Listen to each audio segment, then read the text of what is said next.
G'day and welcome to the second annual Quilt Trunk Show.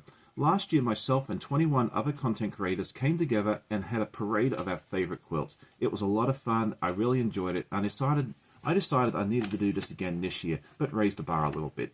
So I got a whole new cast and we have a total of 25 content creators this year that are going to showcase their favorite quilt or quilts.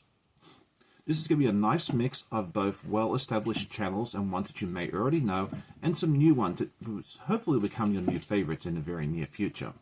Most of the content creators will be in the chat while their quilt's being presented, so please ask questions, please give your comments and so forth, because they would love to interact with you throughout this. Please keep notes of your favorite quilts, because at the end I'm going to put a link to the form like we did last year, so that way you can vote for your favorites. I have also put some questions in the show, so that way it gives us something else to talk about while we listen to all the wonderful quilt stories.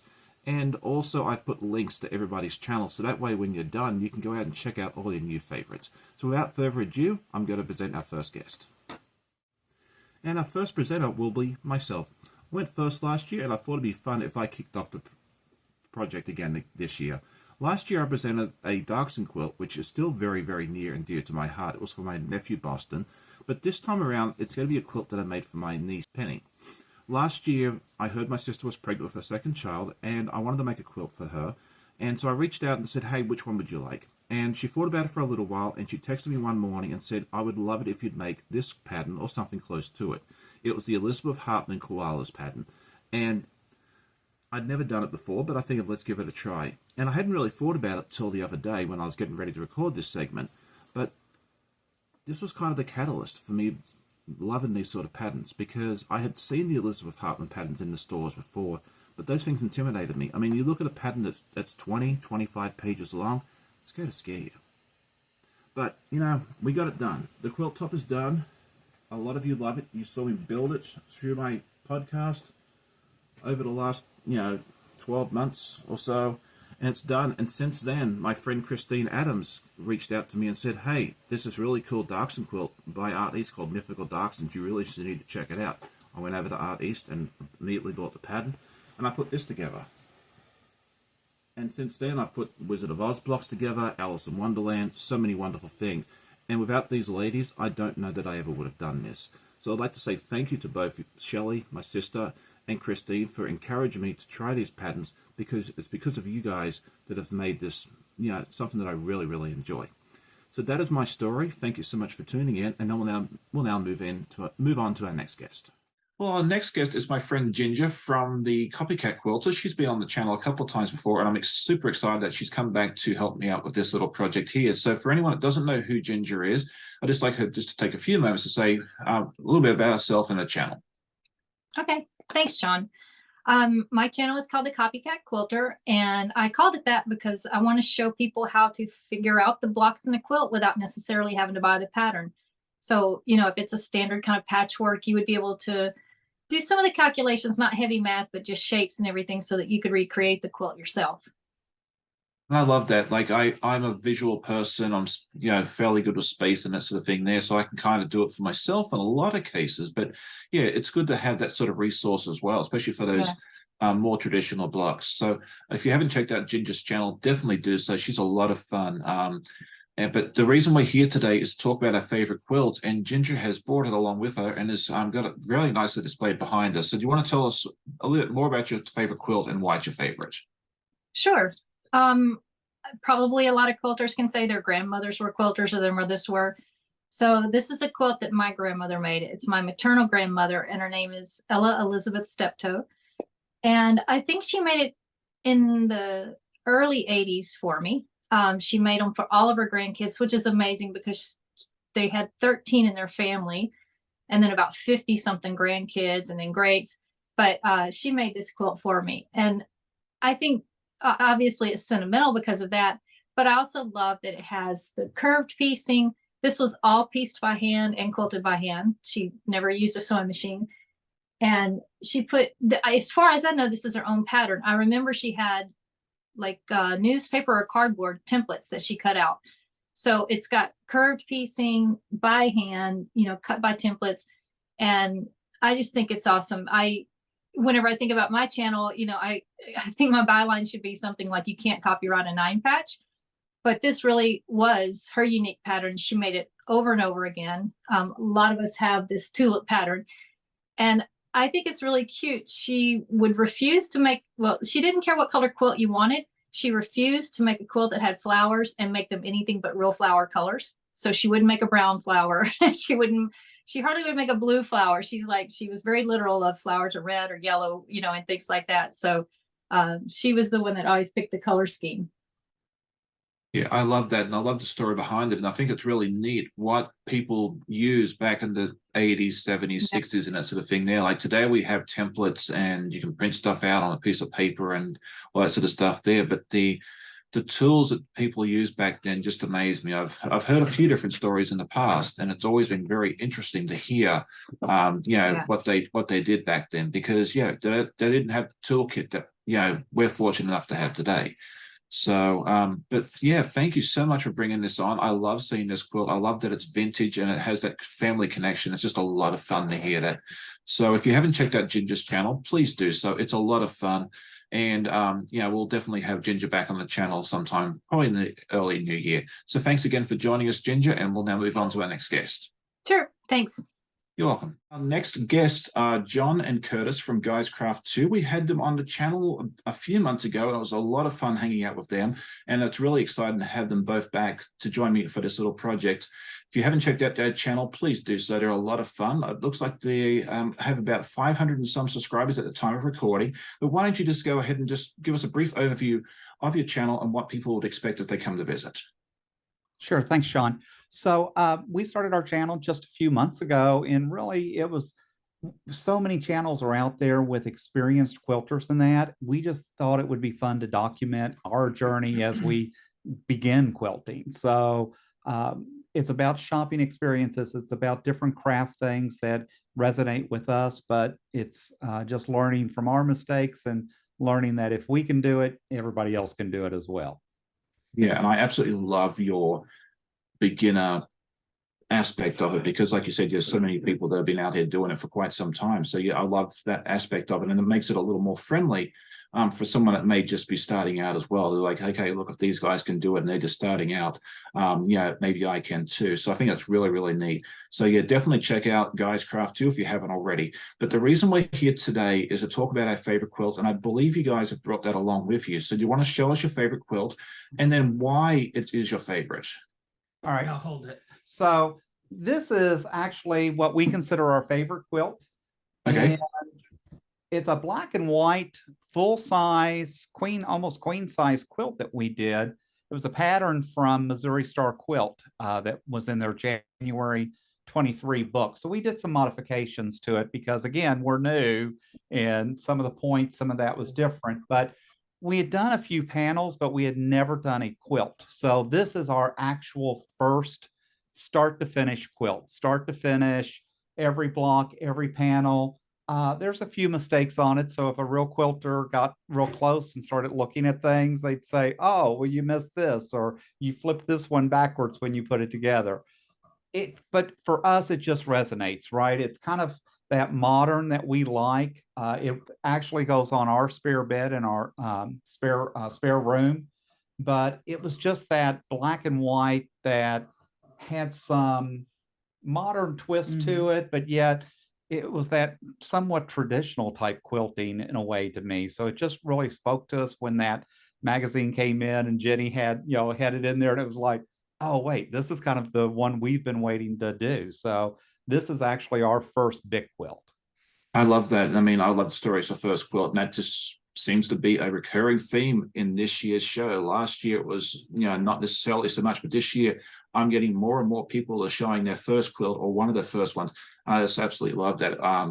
Wasn't expected, but it's just really neat. And I love this. It's a very simple design, and for some reason I love the black and white as well. It's not something I've worked with myself, but every time I see it, it makes me want to do it. So who knows, maybe in 2024 you'll see a black and white quilt on the Guy Who Sewed. We'll just have to see. Stay tuned to see if that happens.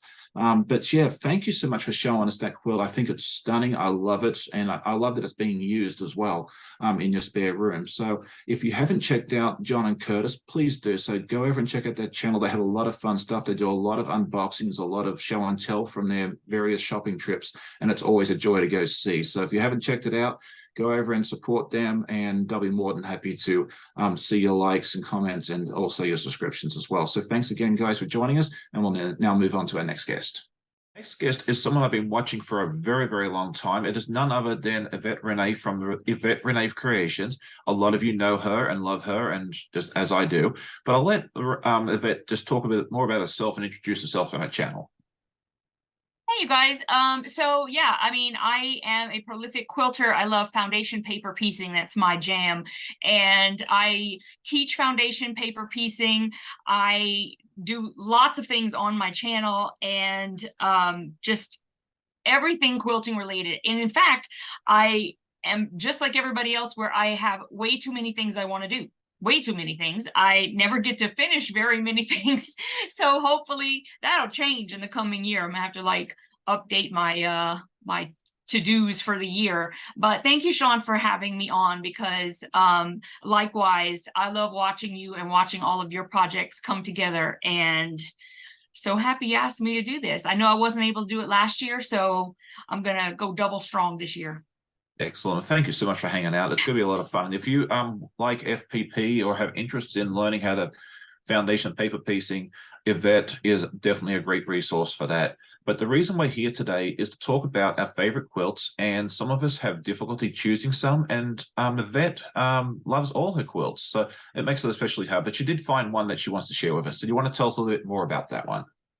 Yes, I want to talk about this one because honestly, it is one of my favorite, and the reason why it's one of my favorite is probably because not only does it have my favorite colors in it, but it's like deceptively simple. It seems like it's going to be something that's so hard to put together, but the pattern that I used, which was a quilter's candy pattern, makes it so simple, and I am very happy. Do you want me to show it now?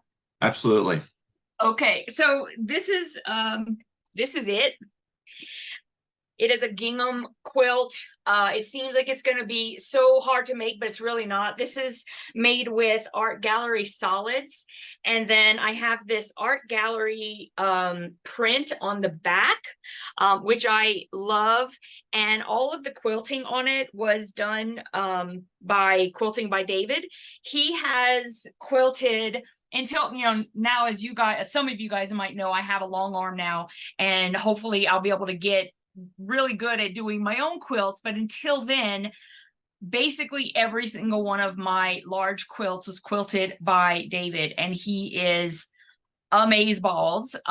There are so many quilters who are amazeballs, but he's the one. I met him at Quilt Market one year, and he started doing my quilts, and he has done like all my quilts. So shout out to David.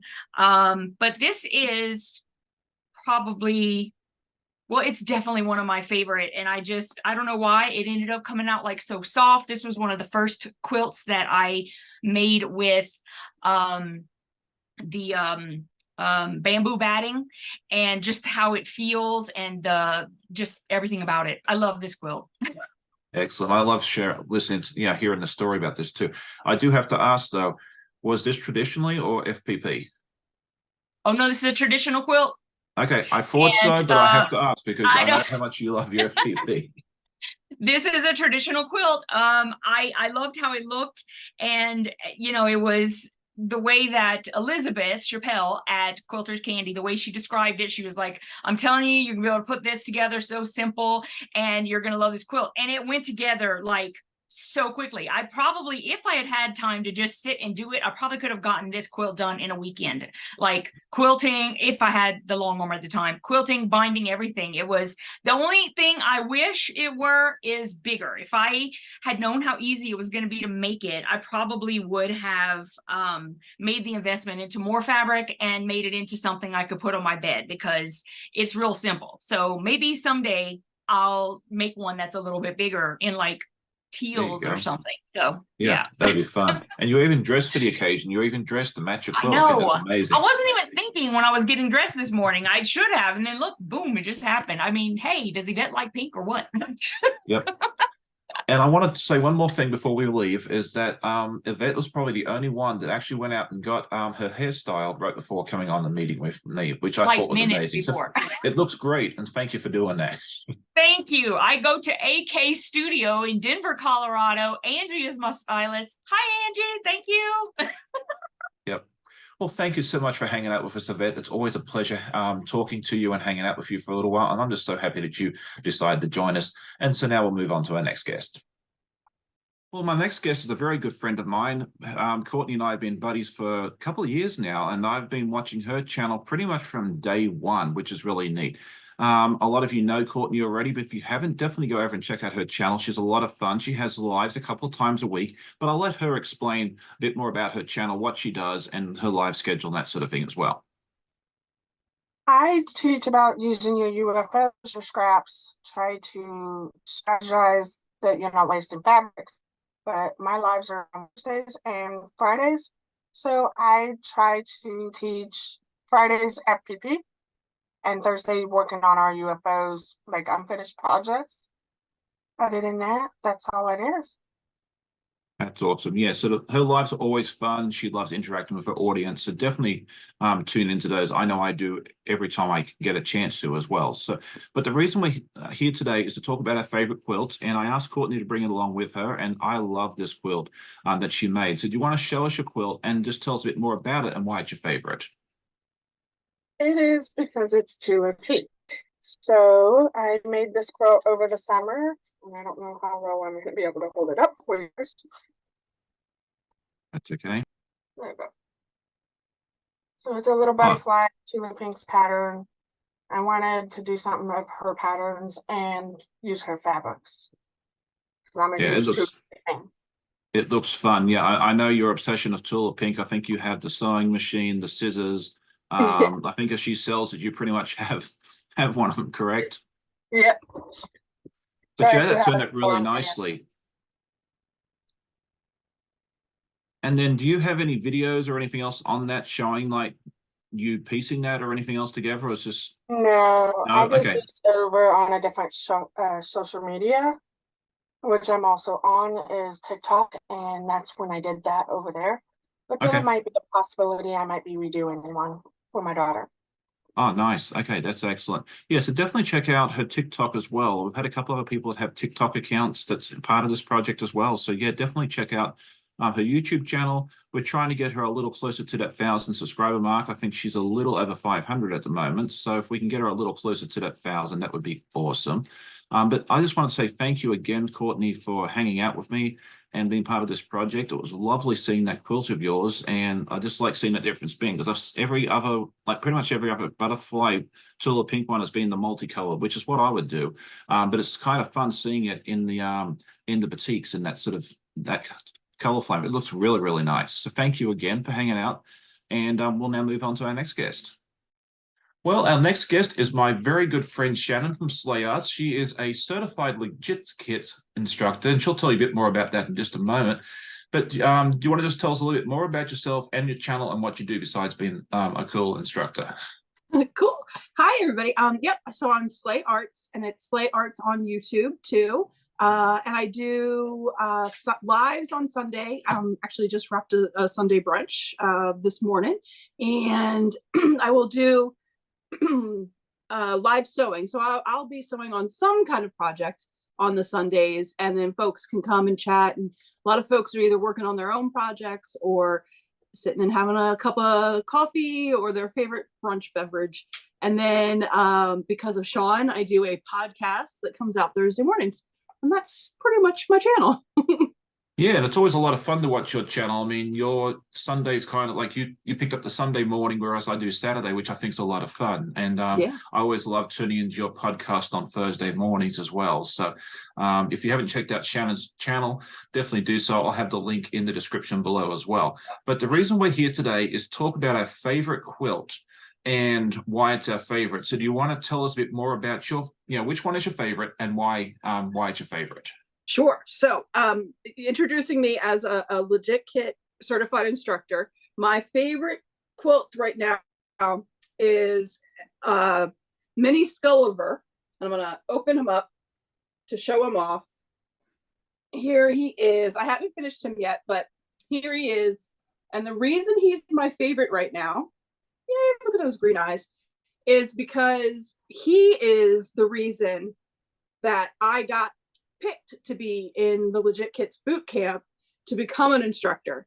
I had to finish a certain number of projects, and he was my final one, and I got him done in plenty of time. And so he is always going to be near and dear to my heart, because now I have the opportunity to be an instructor, and I get to share drinking the Kool-Aid of Legit Kits with many more people. So yeah, that's why I love him so much. I figured one of the Legit Kits would have been your favorite one, and I would have been surprised if it wasn't. And I think Mini Scholar looks cool. I thought he was actually smaller. Like, I didn't like, because I know the big one's like 60 by 80. So I was a little surprised it's actually that big. I was expecting something like the doll quilt behind me. I was like, I don't know how you get Skull into that size. But yeah, I mean, I've been following that journey of yours since you said to me like 9 months ago, hey, I want to be a legit instructor. And I was like, go for it. The worst that's going to happen is they're going to say no. So yeah, it's super exciting to see you follow your dream and actually achieve it. And I'm looking forward to seeing, where you take this in the future. So thank you so much for joining me today, Shannon. It was a pleasure hanging out with you yet again. It won't be the last time for sure. And we'll now move on to our next guest. Awesome. Our next guest is Pat from Flaming Lotus Designs. Did I get the channel name right? Yep, Flaming Lotus Design. That's right. Excellent. Okay, I'm terrible with names. Pat is someone I've discovered quite recently, but I thought he'd be a wonderful fit for this collab. So I invited him along, and he graciously agreed. So if you haven't checked out Pat's channel, you definitely need to do so. It's a lot of fun. But why don't we let the expert talk a bit more about his channel and just tell us a bit more about yourself and the things that people would expect to see on your channel when they come over and check it out. Sure. Thanks for having me, Sean. I appreciate it. My pleasure. This is a lot of fun. Yeah, about me, I started quilting in 2009. I got started because my wife was interested in learning, and she said, hey, let's take a class. And I said, yeah, okay. I didn't really have much interest in it at the time. I didn't know much about it. And I said, yeah, I'll take a class. I'm always up for learning something new, and took the class, loved it, and it's stuck ever since. So that's kind of how I got started. A big change for me was in 2021, I started long arming. That was a big step forward for me. So in terms of the channel, I had a bit of a career shift lately that I made, and that's freed me up in terms of flexibility a little bit to try some new things. And I'm doing quilting anyways, and I figured it might be fun to try sharing some of that on the channel. So in terms of my video approach, I don't necessarily try to make them instructional tutorials necessarily. I think there's a lot of burden if you think about yourself being a teacher and trying to, teach every step. I try to approach it as just showing what I'm doing. And then, maybe my approach might resonate with somebody and maybe not, and that's okay too. So really, It's just about me showing what I'm up to. So it sounds like you and I have a very similar approach, because that's basically what my podcast is. So that's really neat. So yeah, if you haven't checked out Pat's channel, once you're finished watching this, duck over and check it out.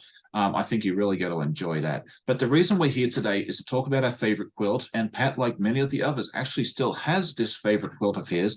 So why don't you just take just a few minutes just to talk about your favorite quilt, a little bit more about it and why it is your favorite.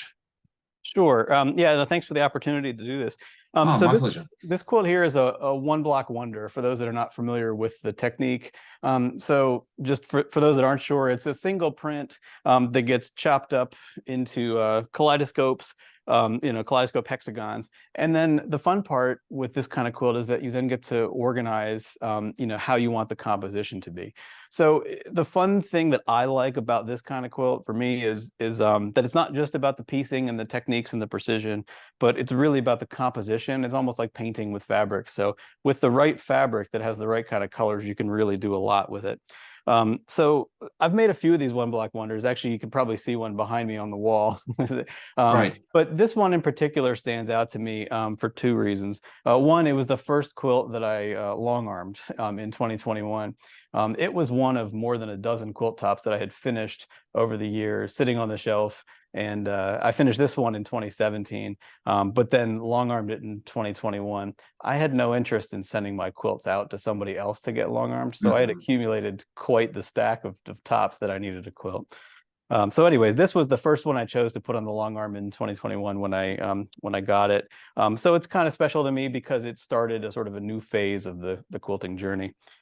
The other thing I really like about this one, if you look up close, because of the print that's in here, it's actually there's actually a lot of body parts, cut up body parts, because it's a fabric that shows Hawaiian ladies. So what I do on these one block wonders, I usually include a panel of the print on the back of the quilt, just so that people who weren't there to see in the beginning before I chopped it up, you know, what went into it. So people tend to get a kick out of this one because you can see you've got, you know, arms and legs and other things, you know, spinning around these kaleidoscopes, which just makes it a little more fun. It's not so obvious when you step back, but when you look up close, it kind of jumps out at you. So. Oh, absolutely. And I love this. I have not seen this type of quilt before, so this is all new to me. But I've actually got, I'll show you, I've got a, there's a book by Maxine Rosenthal. This is how we got started with this technique. And so if anybody out there is interested, you know, definitely check out this book. It's called One Block Wonders, Maxine Rosenthal. Excellent. That's great. As I said, it's a new technique to me. I'm always learning something, and I'm definitely going to check this one out because it looks like a fun technique. So I really appreciate you coming on and hanging out with us for a while. If you haven't checked out Pat's channel, it's Flaming Lotus Designs. And yeah, definitely go over and check it out. I think you're going to really enjoy his content. I know I certainly do. And I'm looking forward to seeing what else you come out with in the near future as well. So thank you once again, Pat, for joining us. And we'll now move on to our next guest. Thanks for having me. Guest is my friend Janice from The.wRightway, and she's been on the channel a couple of times before. And I'm super excited to have her back for this little project of mine. And so for anyone that doesn't know Janice, her channel name is The.wRightway, and I'd just like you to take a few moments just to let people know about your channel and what they would expect if they come over and check you out, which I think they should. All right. Thank you so much, Sean. I'm really happy to be here with you today. Thanks for the invite. Oh, my pleasure. My channel is The.wRightway. My name is Janice, and as you can hear, I'm from Jamaica, living in North Carolina, and my channel is mostly about quilting and my experiences as I learn and grow my skill as a quilter. I do have a little bit about cooking and traveling, visiting quilt stores, but mostly about quilting. That's excellent. And I love listening to your accent. I like to put your videos on and just listen to you talk. You know, people tell me that all the time too, but it's lovely hearing your accent. Yeah. But the reason we're here today is to talk about your favorite quilt. And I believe you brought it along with you. So you want to show us your favorite quilt and just take a few minutes just to tell us why it's your favorite and anything special behind it. All right, so this is my favorite quilt, and there'll be a picture up on the screen somewhere. Mm-hmm. And this is the very first quilt that I made in 2020, right after the pandemic hit. So I love that. It's so cute. Is it like different? Is it like different shirt fabrics? Like what materials? Yes. Okay. Yes. So it's actually my husband's shirts. So I've called this quilt my husband's shirts. Oh, very cool. I love that. You know, he had these shirts that he wasn't wearing anymore, and they were cotton. And I was like, oh, there's some fabric. So I started cutting them into squares. I found Melanie Ham's videos on my first quilt. And Melanie Ham is a YouTuber that died about a year or about a year ago. I think so. Yeah, she did some wonderful stuff. Wonderful stuff, and super, super talented. And my first quilt videos were super easy to follow. I didn't have a rotary cutter. I didn't have a mat. I didn't have pins. All I had was a sewing machine and a paper scissors. And so I cut these up with a ruler, pencil, and cut them up with the scissors and sew them together. So the white fabric is all white shirts. And then we have 2 different blue shirts that make these squares. And then on the back, I have white flannel. And it's my favorite quilt. I sleep with it. It's on my bed at all times. And it just reminds me of where I started. And you did such a wonderful job with that. Like I'm looking at it now, and like the squares look so, you know, they're sewn together nicely. The points are, you know, perfect from where I can see. I mean, for your first quilt, and to do it without a rotary cutter and that all those other little pieces that we all take for granted, you did a fantastic job, and you should be very, very proud of yourself. And it's nice to be able to look back at your first quilt as well. So I'm glad you still get to keep that. And of course, it's sentimental because it's my husband's quilts, my husband's shirts. But it's my quilt. Yeah, you did a wonderful job with that. So if you have not seen Janice's channel, you need to duck over and check her out once you're done watching this production. She has a lot of fun. And as I said, you can just sit there and listen to her talk all day. That's just a nice little bonus. So thank you so much for joining us, Janice. It was so much fun having you. And I look forward to having you back on the channel at some point in 2024. Thank you. Thank you so much. And I look forward to seeing you at QuiltCon. Yes, we'll be down at QuiltCon. We're really looking forward to that. That'll just be a couple of months away. So thanks again for joining us, and we'll now move on to our next guest. Thank you. Well, my next guest is my good friend Amy from amydement. She has a wonderful channel. She started earlier this year, and she has been wildly successful. I've been so eager to watch and just enjoy watching her channel grow and blossom. So do you want to just say hi to us, Amy, and just let us know a little bit more about your channel and what people would expect if they come across and check you out, which I highly recommend. Hi, thank you so much, Sean, for having me on. And you guys, it's a community that has really been a credit to any success that I've had, support from you guys. But my channel is about quilting and making, and some deeper conversations about, you know, what it is, even more so than, you know, how to do something.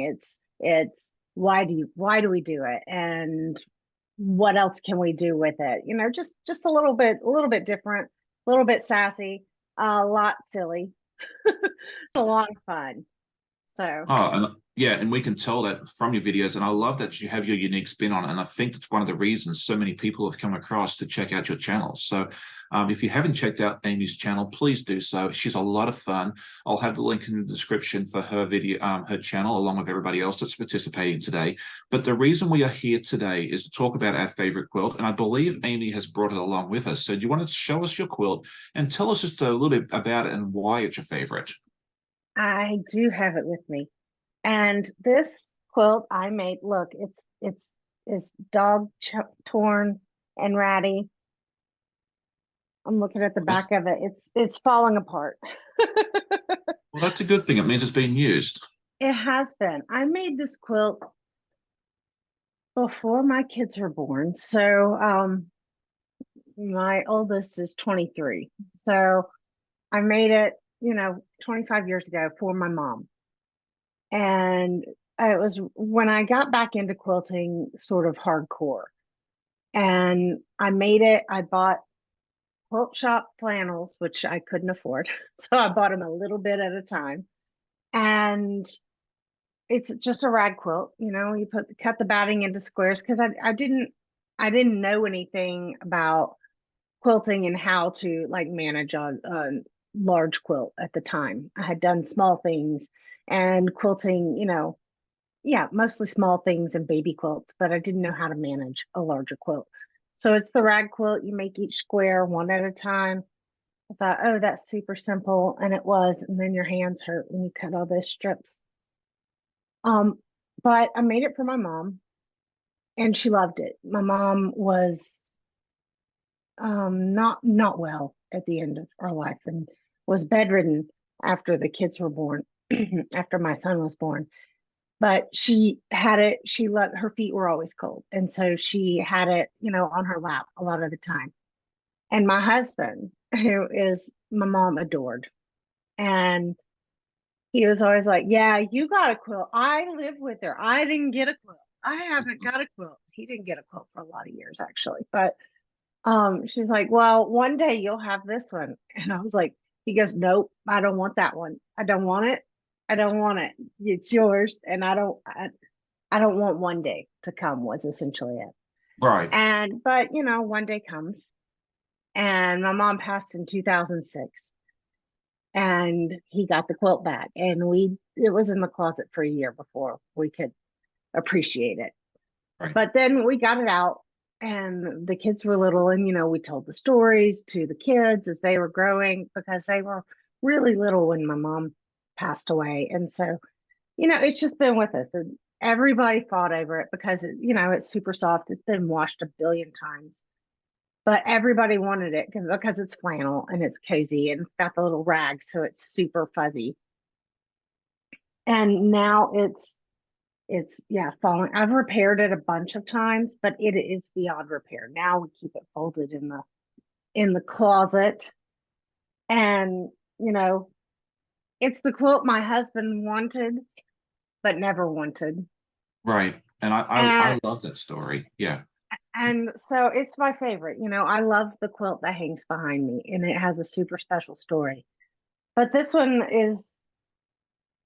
it's the Velveteen Rabbit. You know, it's loved to death until it's real, and it's got all of that bound up in it. And I remember, you know, making it all those years ago on, you know, like I said, I couldn't afford, let's see, all those years ago, flannel, which is more expensive in the quilt shop, was like $9 a yard. And that was insane. Oh, yeah. for you know, two kids who had just bought a house. So, but you know, all of that's tied up in it, and it's sort of a testament to time. You can, you know, build things over time. You don't have to spend a lot of money all at once, you know, and it's about what you're doing and not necessarily what you're doing it with or how you're doing it, you know. Oh, exactly. Now everything's buy a bundle and make a quilt, and it's like those bundles are like $70 on sale, and that's a lot of money. So, you know, 23 years later, it's not as much money, but for me, you know, because we're in a different place in our life. But, you know, 23 years ago when I made this, it was like we bought it, you know, a half a yard at a time. Yeah. And made the blocks and finished it. And I probably did everything wrong, but you know, it doesn't matter. It still made my mom happy and kept everybody warm. So Well, it matters at the end, you know. I love Yeah. the story, and I appreciate you so much for, you know, coming in and sharing it with us, because it's always nice to hear the story behind the quilt. You know, you see these quilts and you see that I loved and you used, which is all I ever want with mine. But it's Right. always fun to hear the stories behind it, because there's always something special behind each and every quilt. So thank you so much for joining us today, Amy. It was a pleasure having you. If you haven't checked out her channel, please do so. She's a lot of fun. You'll enjoy hanging out with Amy just as much as I thank do. you. And now we'll move on to our next guest. Thank you. Our next guest is my friend Lisa from the Awkward Quilter, Georgia, and it's so exciting to have her along with us. And so do you want to just say hi to the viewers, Lisa, and just let us know a little bit more about yourself and your channel? Hi, my name is Lisa. Thank you for joining Sean and having Sean invite me. My name of my YouTube channel is Awkward Quilter Georgia, very small channel, and I generally just post shorts. I do a live every once in a while, but it's generally shorts. Yeah, I love the shorts that you do. It's a lot of fun, and you have a lot of inspirational shorts as well. I really do enjoy watching those as well, and I thought that it'd be really cool to have you come on and join us as well. But the reason we're here today is to talk about our favorite quilts, and Lisa is going to share a bit about her quilt, and she's going to send me pictures, or sent me pictures of the quilt that she's talking about, because she does give a lot of her quilts away, apparently. I do. I sell for mental health. That's how I started quilting was for mental health sewing. My daytime job is very, very stressful. My favorite quilt happened to be two quilts that I made for sisters that were adopted by their grandmother in foster care, from foster care. And it has a lot of meaning. The quilts, the sisters' grandmother works with my husband. And so it has a lot of meaning. I'm an adopted child, and anytime a child can get placed in a home, whether it's through foster care or adoption for long term, has a lot of meaning. So I like to quilt and give it away, just something that they can take with them wherever they go, wherever they end up in life. That's awesome. And I just think that's great. So do you want to tell us a little bit more about the quilt itself, like the design, what was your color choices, like the inspiration behind that? Well, their favorite colors are pink and purple. Okay. It was a pattern that came in the Sew Sampler a few months ago from Fat Quarter Shop. And in the middle of the quilt is a home. And I thought, well, that was perfect. So I colorized it so that it would meet the children's, the girls' individual likes. And we sent that off. And, you know, it's really hard for me to talk about myself and what I give away. But I think they have the most meaning. And of course, I have 3 grandchildren, so I've made quilts for them along the way. But I've not been quilting very long. I've only been quilting 3 years. I'm a COVID quilter. So. Yeah, and it seems to be a lot of people that have started during the COVID era, and yeah, they've done a lot of beautiful work. And I just love the story behind this. And yeah, just it's just one of those things I just really, really enjoy. And it's one of the reasons I've been doing this event, because I just love hearing the stories behind the quilts, because you see quilts on a wall or in a picture and that sort of thing there, and they look beautiful and they look pretty, but hearing the story behind it gives it a whole new meaning.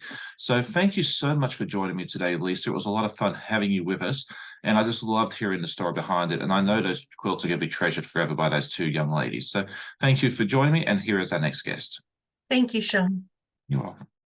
Well, our next guest is my friend from Sewing and Quilting with AprilSawtelle. I hope I got the name right. Thank you so much for joining me with this little project, April. It's fun to have you back with us again. And so I'd just like to give you a few moments to talk about yourself and your channel and what people would expect when they come over and visit you.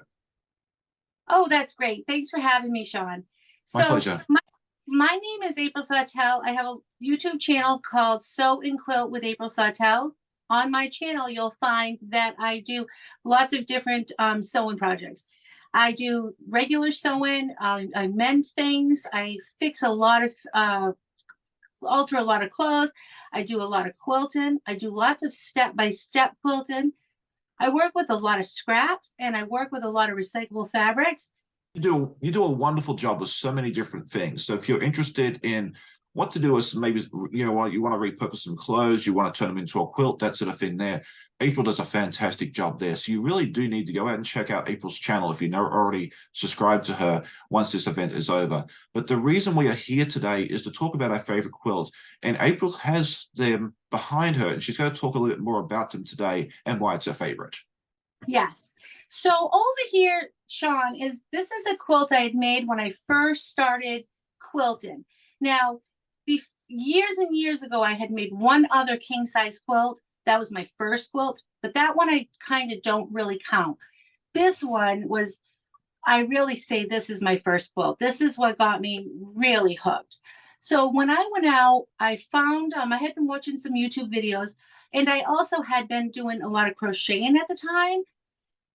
And then I just changed over to sewing. So I went out and I bought the fabric for this, and I wanted just a simple patchwork quilt. And what I did was I really started out with doing it a little bit wrong. I didn't really know how much fabric I needed. So what happened is I didn't get enough fabric. I got home and I was like, oh, I only got like a quarter of a yard. I didn't know what I was doing, like a quarter of a yard of this, quarter of a yard of that.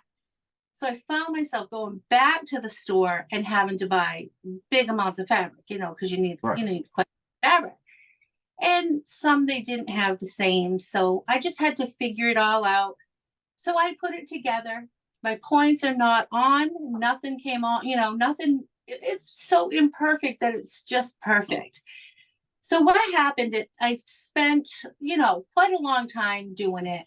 And I was so proud when I was done. Like I felt, oh my goodness, this is my thing. Like I loved it so much. So my daughters had seen it, my kids had seen it, and one daughter said, oh my word, like that's so nice. I want one. And I want it. I go, okay, what color? She goes, I want it just like the one you made. So red's my favorite color, and I would never dream in a million years she'd want a red quilt. So I said, okay. So I went out and I did this one and I made her this. Well, it's pretty similar. Some of the fabrics weren't there. I didn't put it in exact order or anything like that. I was just going with the colors. Now you can see even here, when you look at it, I still have all the imperfections. This was my second quilt, mind you. And I have them, blocks touching each other, like two whites together. Stuff like that I learned right off the bat after it was done. That doesn't bother me. It just, I couldn't let that like bring me down from it. So I was like, that's okay. I'll just learn. I was so happy about it. I thought they were so beautiful that nothing mattered of my imperfections. So what happened was I didn't know how to actually quilt back then, like the quilting part. I didn't have a clue on that. I was making all the quilts, just the tops, putting them together, maybe sewing some straight lines to do the quilting, but not a lot of quilting in them. I knew that would come later. So later on, my daughter had this quilt with her at college. And then one day years after, I learned how to quilt. And she said, hey, can you put the quilting on this quilt? So I went and I took her quilt, and then I was able to, I did it all by hand. I was still relatively new, but she had seen a few things I had actually quilted. So she's like, I want that crunchy, scrunchy feeling on that quilt. So I put it on her quilt. So it's just such a great story because I know how much this means to her, and I know how much it means to me for so many reasons. And for sure. So it was just like, I was so proud of myself, like to have accomplished that one. So that's where it all started. And that's why that is my favorite quilt. It's my first one, and I just love it so much. And I don't think I'm going to actually quilt mine on this side. So this one's mine. I don't think I'm going to. I think I'm going to leave it unquilted, leave it in its original state, and she just can have hers that is, the one that's quilted. So yeah. That's awesome. It's very similar to my story. My first quilt was a patchwork quilt, and I actually tried to do it double-sided. It didn't work out, so I actually have one of the sides still unquilted, and I'm kind of like you. I don't know that I'll ever quilt it. I think it's, I look back at it. That's where my journey started, and I love hearing your story because, it resonates very strongly with me because it's so similar. And it's just been interesting that this whole project, I've talked to about 20 different people in this, and we're getting a lot of first quilts this time around. It's been a lot of fun. So thank you so much for hanging out with me for a little bit this morning, April. If you haven't checked out her channel, the link will be in the description below. And I would really love it if you go check out April's stuff because she's got a lot of fun stuff for you to check out as well. So thank you for joining me once again, and we'll now move on to our next guest. Thank you. You're welcome. Well, my next guest is a good buddy of mine. I've been watching him since day one. It is none other than Russ from QuiltMeetsWorld. So if you haven't checked out Russ, you need to go over and check out his channel once you're done watching this. But I'm going to let Russ introduce himself because he does a much better job than I would. Hi, I am Russ with QuiltMeetsWorld. I have been quilting for, this is going to be released in the end of December, so almost 16 years now. Oh, wow. Or is it 15? I've lost track. it's however long I've been with my current employer, so it's been a long time.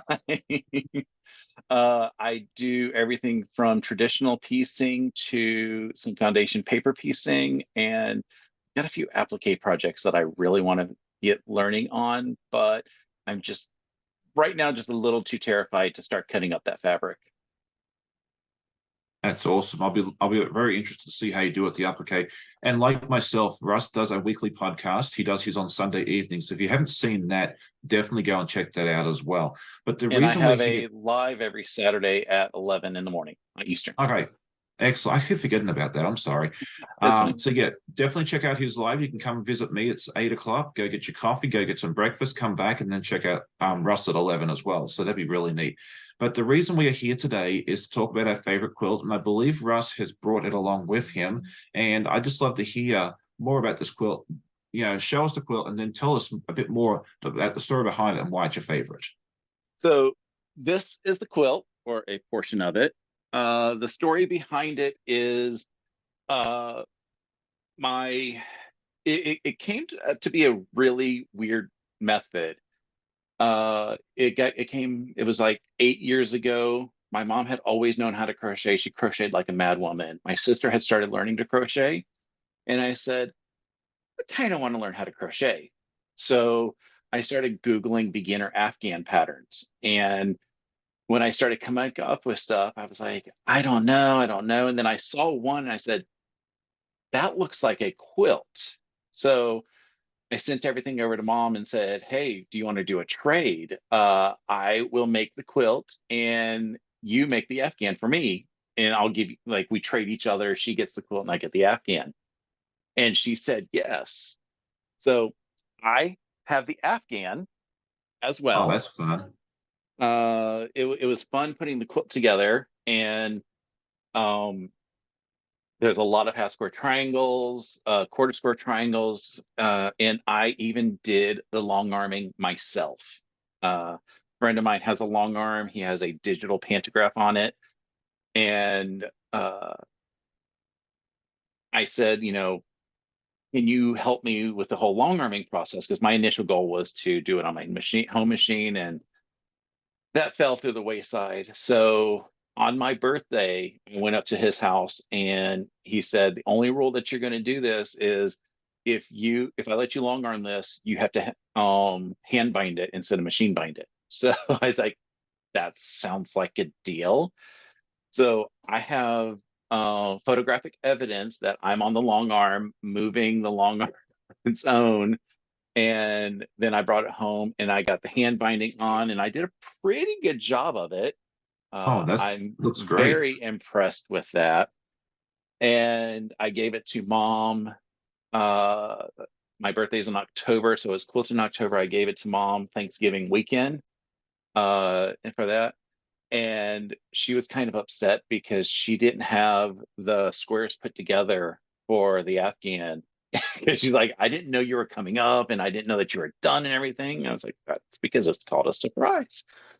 But she got the Afghan finished up and gifted it to me before I left. And we have some pictures of us together with she's holding the quilt that I made, and I'm holding the Afghan that she made. And the only reason this quilt is now in my possession is because Mom passed away a couple years ago. So I said, you know, I want my quilt back because, you know, I did everything, and then that helps make sure that Mom stays with me forever. Awesome. I'm so sorry to hear about the loss of your mom. It doesn't matter how long it's been, it always hurts. I lost my mom like 16 years ago, and it's still, you know, yeah, you know what I mean. But it's great that you have that memento of her, which is really, really neat. So thank you for showing us that. And I think it's the same block as the one that's hanging behind you on your channel logo too, correct? It is the same block as there. That's part of the reason why I chose that block to make a larger one, is because it has the history with Mom in it, and I just wanted to do something in purple. That's so awesome. I love that. But thank you so much for joining us, Russ. It's always fun hanging out with you. If you haven't checked out Russ's channel, please do so. He's always a lot of fun, so many wonderful videos. and he's one of the others that also likes to collaborate with a lot of his friends as well. So you'll see him around. So yeah, definitely go over, check out Quilt Meets World. I'm sure you'll enjoy it. But now let's move on to our next guest. Our next guest are none other than the Mom and Pop Quilt Shop. It is Laura Lynn and Kent, and I'm super excited to have them. I've been a big fan of their channel for quite a long time. I love listening to their lives and all the other videos, and they've actually helped me with some of my projects, even though they don't know about it. So if you haven't checked their channels out, please do so after this. It's a lot of fun. You really will enjoy it. But why don't we let them explain a little bit more about themselves and their channel, because they can do a better job than I can. Oh, okay. Yeah, so we've been a channel on YouTube for since 2017, approximately 10, one of those dates anyway. Okay. In February, we started off with just doing an instructional video for a guild event, and it started from there. Started creating content, and over the last little while, I've been growing and growing, and we're really excited for the future of quilting, because we think that everybody has an opportunity to come out and start learning about quilting, and getting some of the younger generation through these media mechanisms is critical to doing that, and getting people hands-on, and getting to see people, real people, come out and do content creation is important. Mm-hmm. Yes, I totally agree with that. And I love all the content you create and all the different things that you do. So yeah, definitely check out the channel if you have not done so. But the reason we're here today is we're going to talk about our favorite quilts, because as quilters, it's very hard sometimes to pick just one or two or sometimes 10. So yeah, we'll have a couple to talk about. So why don't we let you talk about your favorite quilt and why do your favorites? Okay, that would be my cue.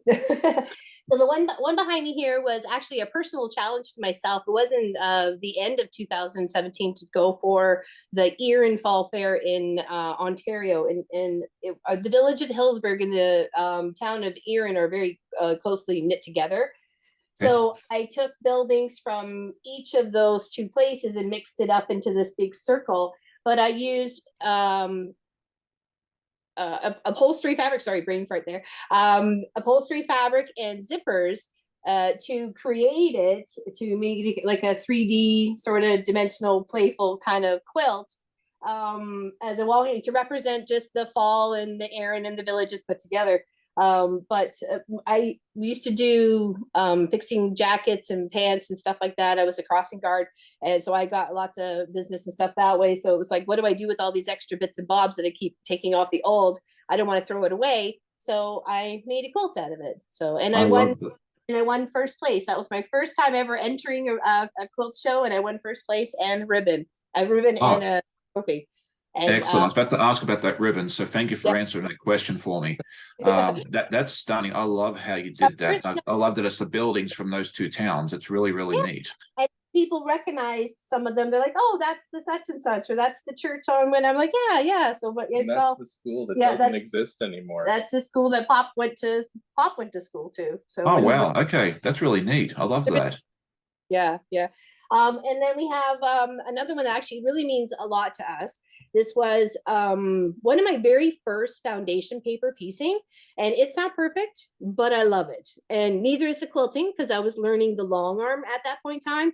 It was my first free motion kind of project, just went with it, didn't use any rulers, just said, what the heck, let's just have some fun, right? And I did. So this is the foundation paper piecing. I've ever sold it just a little bit more, so you can see it there. And excellent. My goal, it's not very huge. It's only like maybe 40 by 40, but great lap quilt. I made it as a goal for Pop as a gift, but I used, his mom had passed away, unfortunately, of cancer in 2007. She had her favorite flannel blanket from the hospital, and I used that as the backing to it and the backing. So it has that, sentimental holding to it, for right? Sure. Yeah, that's wonderful. And it just kind of, it's like I say, the quilting is not perfect, but I had a lot of fun doing it and learning in the way, like learning the long arm. So I chose a different pattern for each of the like little wedges that was there. So, in the blue, it was waves, in the orange, it's like brick, and so on and so forth. So, and I changed the color as I went. So it was the colored thread and stuff. So I thought that was, fun, and, why not, right? And I love that. And you got to start somewhere. I mean, to me, it looks fantastic. Like, you know, the quilting is great, you know, so, but yeah, you don't get good at free motion day one unless you're like spectacular. You have to dive in, because you're going to make mistakes and you go, well, like, and it's muscle memory. And sometimes you're just like going, you're like, why did I do that way? Like, I didn't want to do that. So, but there's always the seam ripper, right? So exactly. And then one last little favorite project. It was a collaboration that I did with our son. He designed it via EQ8 software, and it's more on a pixelated kind of scale. And it was called Future Fantasy Fun, I think it was, or Fantasy Fun. Let me hold that. We're gonna have to hold that. I'll send you a picture too, because it's kind of long. But we did this as, we pieced it together as a live stream. Hold on, where's the top here? No, here, where do we go? There's the top. Okay. So here, I'll hold it up. So he's got like this spaceship at the top here. I'm not sure if you could see that. You can see that's more like a Minecraft sort of idea. That's the vibe I was getting, yes. And then we built a castle with like this extension arm of a wizard, like tower sort of thing. And then he designed this all via the software, and then I put it together with him. We did it as a live stream, and it was so much fun. And then I quilted it up and just like fun swirls. I did like a brick lay for the castle, and we had good time, and it was like great memories working together as a team, right? Within the, you know, I wanted to make him something special. And I mean, the last one I'd made him was a Spider-Man quilt. So I mean, he was in his like early 20s at the time. So I'm like, we need to make you a quilt for you that you're gonna like. So not something I'm gonna pick and make for you. So you design it and we'll make it. And so he uses it. He uses it every day. In fact, he was kind of mad. I said, could you please wash it, make sure it's ready for the show? He's like, okay. Well, I'm glad it's getting used. And that's one I'm about to show my two exchange student boys, because they both like Minecraft. I think they're going to really enjoy that one. But thank you so much for hanging out with us. It was a pleasure having both of you join us. And if you haven't checked out Mum and Pop Quilt Shop, you are missing out. You need to duck over and check that out, because it's always a lot of fun. So thank you once again for hanging out, and we'll now move on to our next guest. Thank you. You're welcome. Next guest is a good friend of mine and someone I admire greatly. It's none other than Kim News from Cotton Cuts. She is the owner and founder, but I'll let her introduce herself because she can do a much better job than I can. Oh my gosh, thank you, Sean. I appreciate the introduction. For everyone, my name is Kim Moose. I own Cotton Cuts. Cotton Cuts is an e-commerce membership-based company for fabric for quilters. So we ship fabric every month all around the world. I think we're up to about 15 countries now, Sean. We ship globally. We have lots of different programs. I know Sean's a big fan of our puzzle mystery quilt program, but we have lots of other subscription products for quilters. I've been quilting since I was 13 years old. That's when I made my very first quilt. And I've been a closet quilter every now and then. I mean, I've got all the lovelies behind me. I have my quilting done just like everyone else. Well, thank you so much. And yeah, if you haven't checked out Cotton Cuts, definitely do so. They have a lot of fun stuff. I really enjoyed the puzzle mystery quilt. I enjoyed it, gnomes, among other. And the great thing is everything is pre-cut. So like you just unpack your stuff from when it comes in the mail and you can start sewing right away. And she also has a YouTube channel for Cotton Cuts, which you may or may not know about. So definitely go ahead and subscribe over there, because they have weekly lives and some other fun stuff that you definitely want to be part of. But the reason we're here today is to talk about our favorite quilt.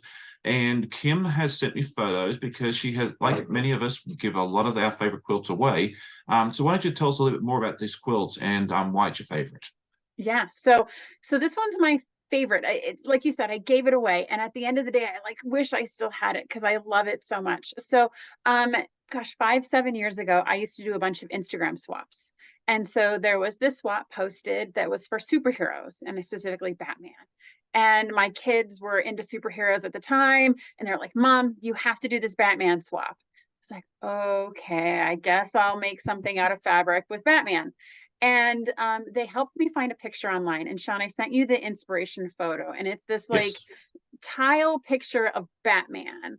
And I looked at it and I was naive enough to think, yeah, of course I can make that in fabric. Like there's no pattern for this. I can figure it out. I know how to foundation paper piece, and I've got access to fabric. Like I am going to make this happen. And I took that digital image and I actually created a quilt out of it, tiny quilt, a very small quilt. It was probably like 12 by 18 when all was said and done.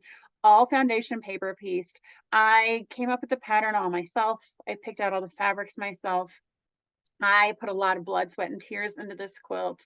You know, I've never designed patterns. This is not my thing. This is not what I do. But I was naive, like most quilters, to be like, yeah, I can make that.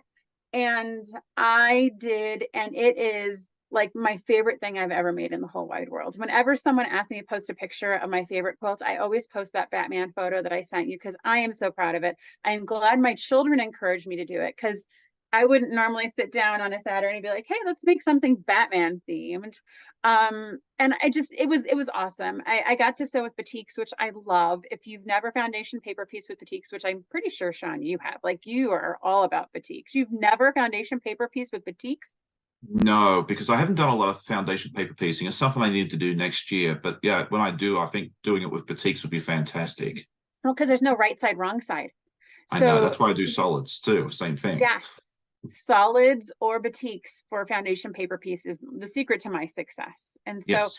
you know, I did that quilt and I love it. And it makes me happy every time I get to see it and share it like this. Well, that's awesome. And thank you so much for sharing that with us. I think you're one of only like a very small number in this project that have done foundation paper piecing. So it's nice to see another one pop in because it's getting more and more popular each and every day. So thank you so much for joining me, Kim. It was a pleasure having you. And if you haven't checked out the Cotton Cuts YouTube channel, please do so. And definitely head over to the Cotton Cuts site to see all the quilty goodness there, because I'm sure there's something there for you. So thanks again, Kim. And we'll now move on to our next guest. You got it. Thank you, Sean. Appreciate it. My pleasure. This is my friend Donnell from DonnellsStitchery. She has started her YouTube channel in this year, I believe. So do you want to tell us more about your channel, who you are, what you feature on your channel, and what viewers might be able to expect when they come over and check your channel out?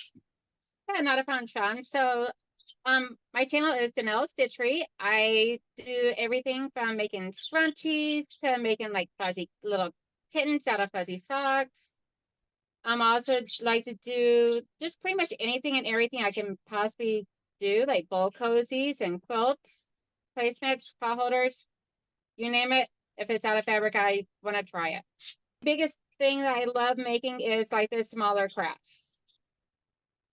Yeah, and you do such great work with that. It's always fun to hop over onto your live because you go live on a Saturday morning, I believe, most of the time around between like late morning, like 10 or 11 a.m. in the morning. Is that correct?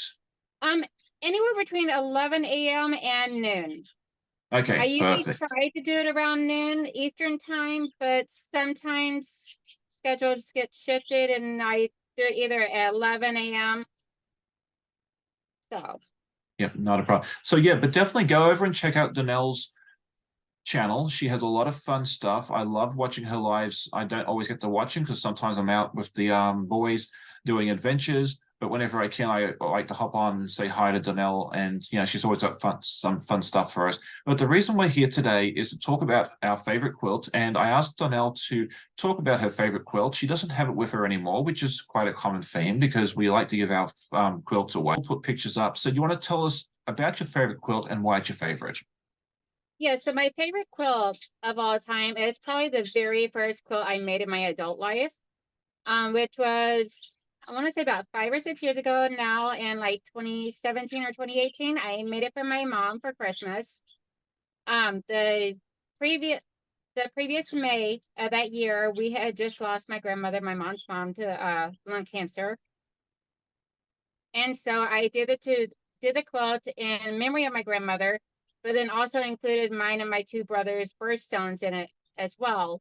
So it was like an aquamarine for my youngest brother, a emerald green for my oldest little brother, which also shared the same birthstone as my grandmother. And then I found a shimmering white that was represented mine, which is a diamond for April. And then my grandmother's favorite flower was, or at least the flower that reminded me of my grandmother, because she was a big gardener, is daisies, because her entire backyard would be lined in like Shasta daisies. So I found fabric of that and used that as the backing and the binding. Well, that is awesome. And I just love the look of the quilt. I think you did a wonderful job, and I just always love seeing the family connections as well. I did a quilt for a family a few years ago, and we did 9 different stars on it.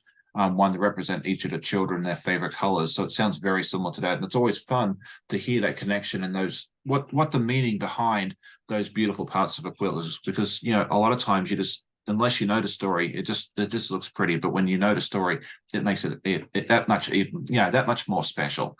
I'll get my words out eventually. Apparently I need more coffee. But thank you so much for joining us here today with Donnell. It was really good having you. Do you have any final words or anything else that you'd like to add? Not too much, other than the fact that, granted, yes, that was my favorite quilt and my very first one in my adult life. And there's a lot of flaws with that one, but then I also love the one that's also behind me, which shows the growth of my skill set of where I have came to over my journey through sewing, and I love it so much. And this is actually one I got from a pattern I got from Becca over at her website. So yeah, we all love Becca. She has a wonderful channel. She's a good friend of mine. She supported me and my channel so much, and it's yeah, I love the pattern she comes out with. I haven't had a chance to make them yet, but that's kind of something I really should do in the coming years. So I love that you've done a really good job with that. But thank you again for joining us, Donnell, and we'll now move on to our next guest. Well, our next guest is my friend Crystal from Crystal Heart, and I'm excited to have her back. She joined me on my live earlier this year. It was a lot of fun hanging out with her, and I thought she'd be a wonderful addition to this little collab of mine. So if you haven't checked out her channel, it's Crystal Heart, and you should go check it out. It's a lot of fun. But why don't you introduce yourself, Crystal, and just tell us a little bit more about yourself and your channel. All right. Hello, my name is Crystal, and I have the channel Crystal Heart, and basically the channel is, it started off supposedly as just a crafty channel, but it's kind of evolved into a quilting channel. And we do a lot of fun things over there. On Friday evenings, we go live at 7 p.m. Central, and we just kind of hang out. There's no sewing or anything going on, but just hanging out. And I also have a Facebook group called Crystal Heart Creates and Shares. That's awesome, and it's always a lot of fun. I try to duck over to your live whenever I can, and it's always a lot of fun. And you're also an ambassador for Cotton Cuts as well, which is really neat. So, but the reason we're here today is to talk about our favorite quilts, because we all have our favorites, and it does change from time to time. But Crystal has brought hers along with her, which I believe is behind us. So why don't you tell us a little bit more about this quilt and why it's your favorite? Okay, so this quilt is most people have seen this pattern. It's the Lo and Behold Homecoming quilt pattern. And it was not the first quilt I ever made, but one of the first quilts I've ever made. And it's the one that we use the absolute most. So that's why it's my favorite, because it does show my imperfections and where I've come from. But the fabric, because I didn't know in the beginning that there was a such thing as quilting cotton. I thought I could just go into the store and buy any woven or, you know, broadcloth, which I guess you can, because I did do that. But this is a polyester blend fabric, all of the fabrics, because I didn't know any better. And I put it all together in the backing. The backing is quilting cotton, but I love the colors of the backing. I do too. And it's so tropical looking. And this is our car quilt. It's the quilt that stays in the car. It's if we ever go to the park or to like an outdoor concert or something where we need something to sit on, this is what we use. So that's really why I love this quilt so much, because I love quilts that are used and that are not just sitting away somewhere being pretty. And I hand quilted this, and this may have been the first full quilt that I hand quilted. So I really love that, because I love hand quilting and the colors. Try that. Yeah, I love the colors. I think it just looks fantastic, and I really enjoy, like, I've seen this as a theme during this show, is that a lot of the quilts people are bringing are some of the earlier quilts, which I think is fantastic. Right. And you are not alone in that. But I just absolutely love that. I love the story, and I love that it's being used. That's always my goal, is for any quilt that I finish, which there's more unfinished than finished. We'll talk about that another day. I just love to see them being used. So exactly. Yeah, I absolutely love it. I really appreciate you coming on and hanging out with us for a little while. and just showing us your favorite quilts. And yeah, it's just fun that it's one of your earlier ones. So thank you for joining us once again, Crystal. If you haven't checked out her channel, please go over and support her. Check out her videos, her lives. She's always a lot of fun. She loves interacting with her audience just like I do. And I think she'd really appreciate you going over and saying hi to us. So thanks again, and we'll now move on to our next guest. Bye. Thank you. Hi, you're welcome. Well, our next guest is one of my good friends. It is none other than Katie from the Greenland Quilter, and I'm super excited that she hit the 1,000 subscriber mark recently, and it's been an exciting journey following along with her and getting that all done. But for anyone that doesn't know Katie, definitely go check out her channel like everybody else.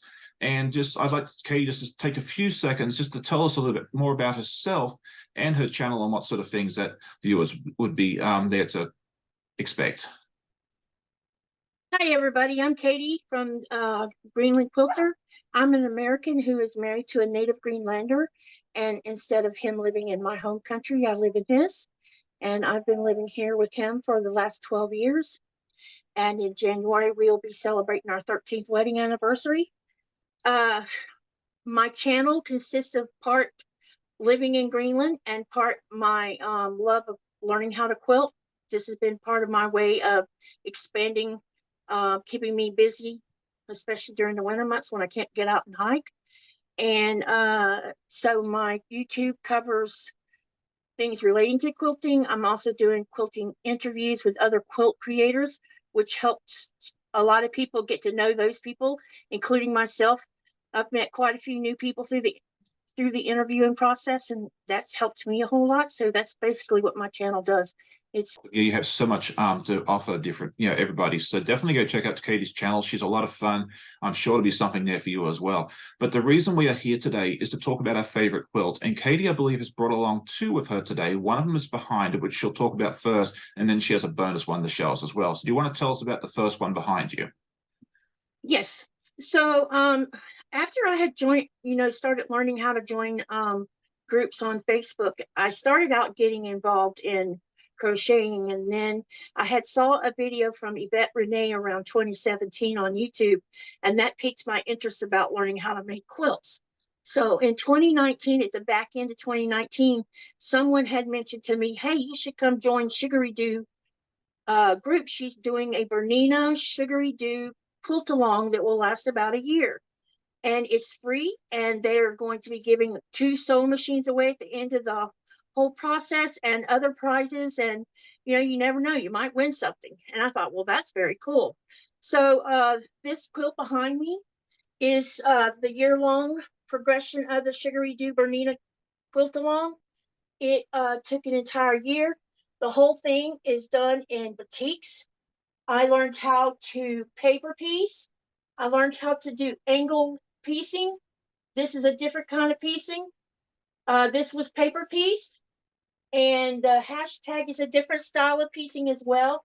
I learned how to do reverse applique of a half circle and also a whole circle, which is done in the reverse instead of on top.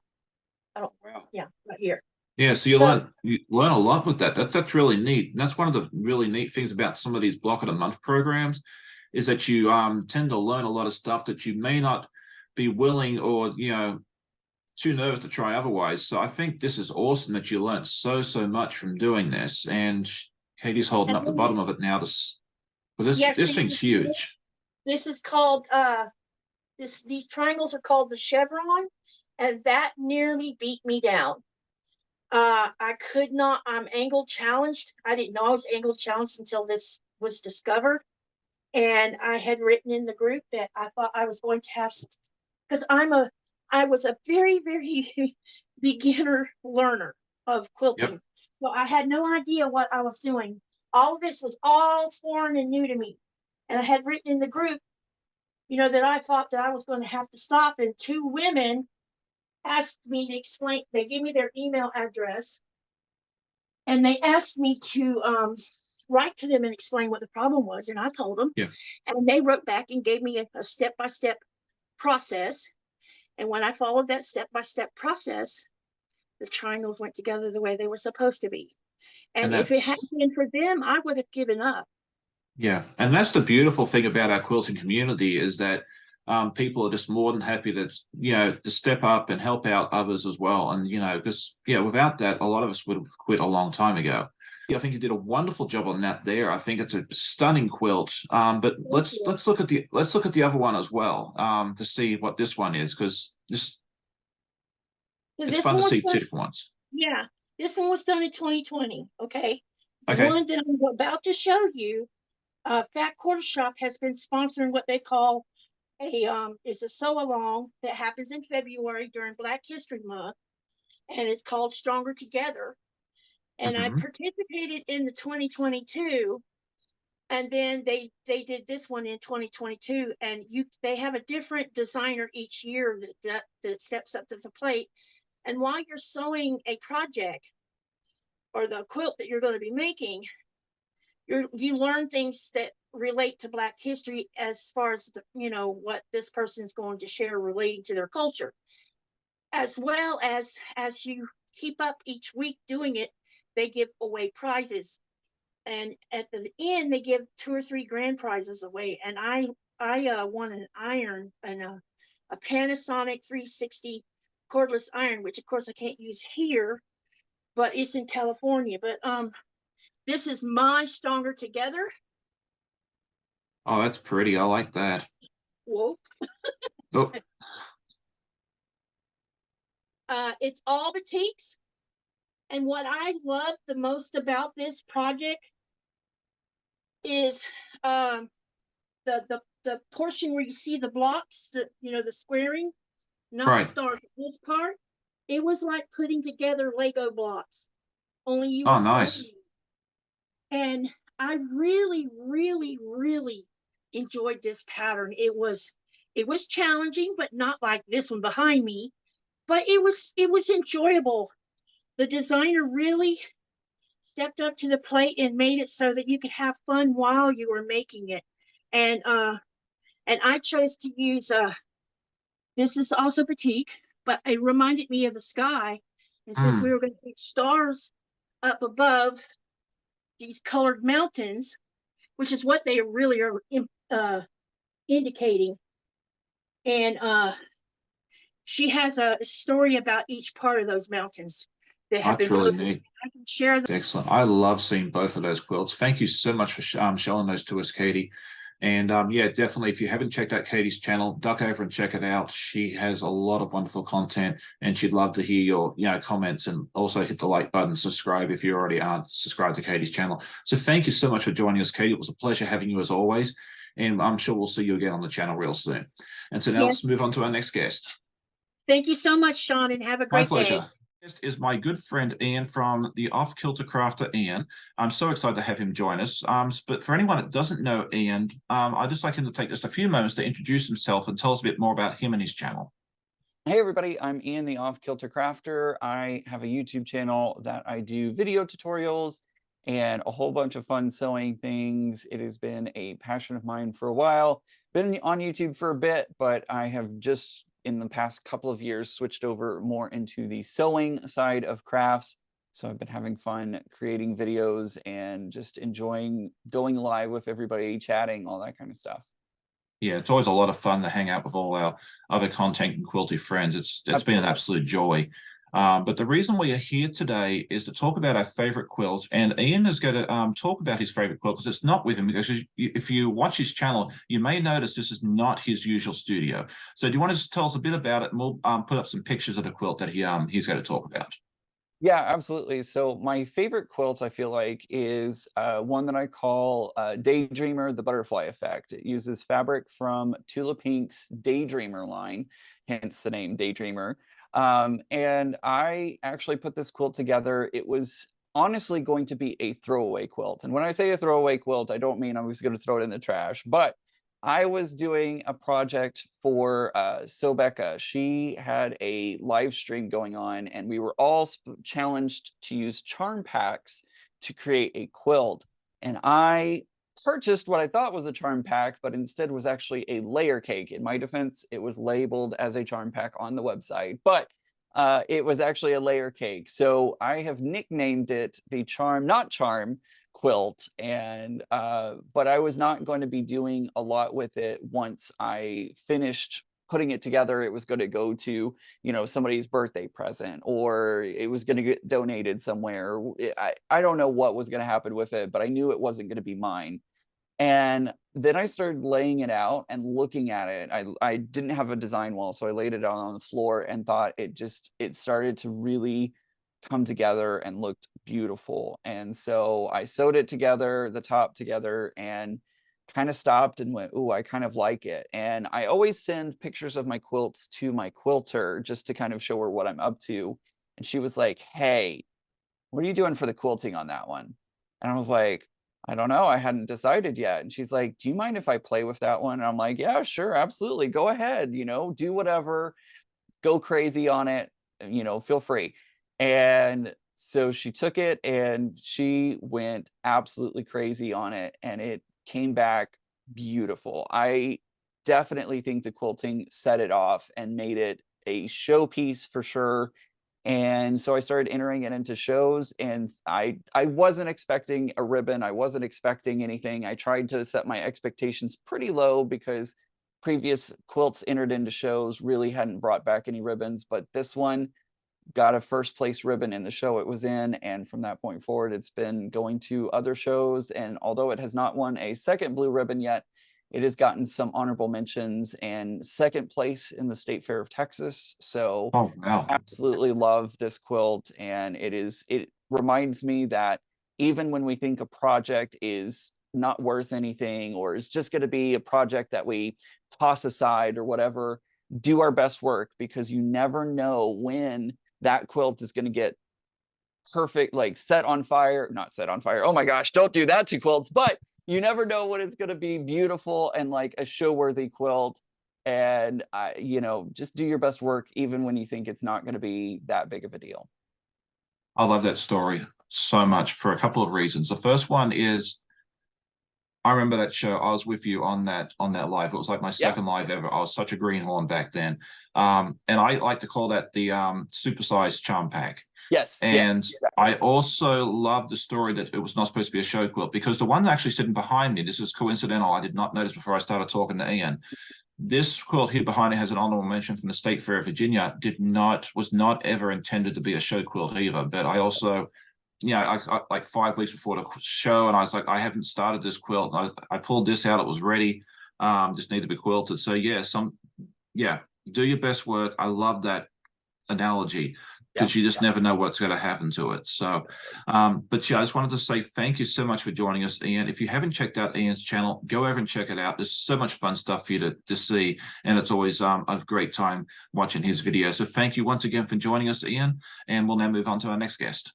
Awesome. Thank you. Well, our next guest is my friend Rachel from Pawsitivelystitched, and I hope I got that name right. But I'll let her explain a little bit more about her channel. I'd love it if you go over and check out her channel afterwards. She does a lot of cool videos, especially with Cotton Cuts puzzle mystery quilts.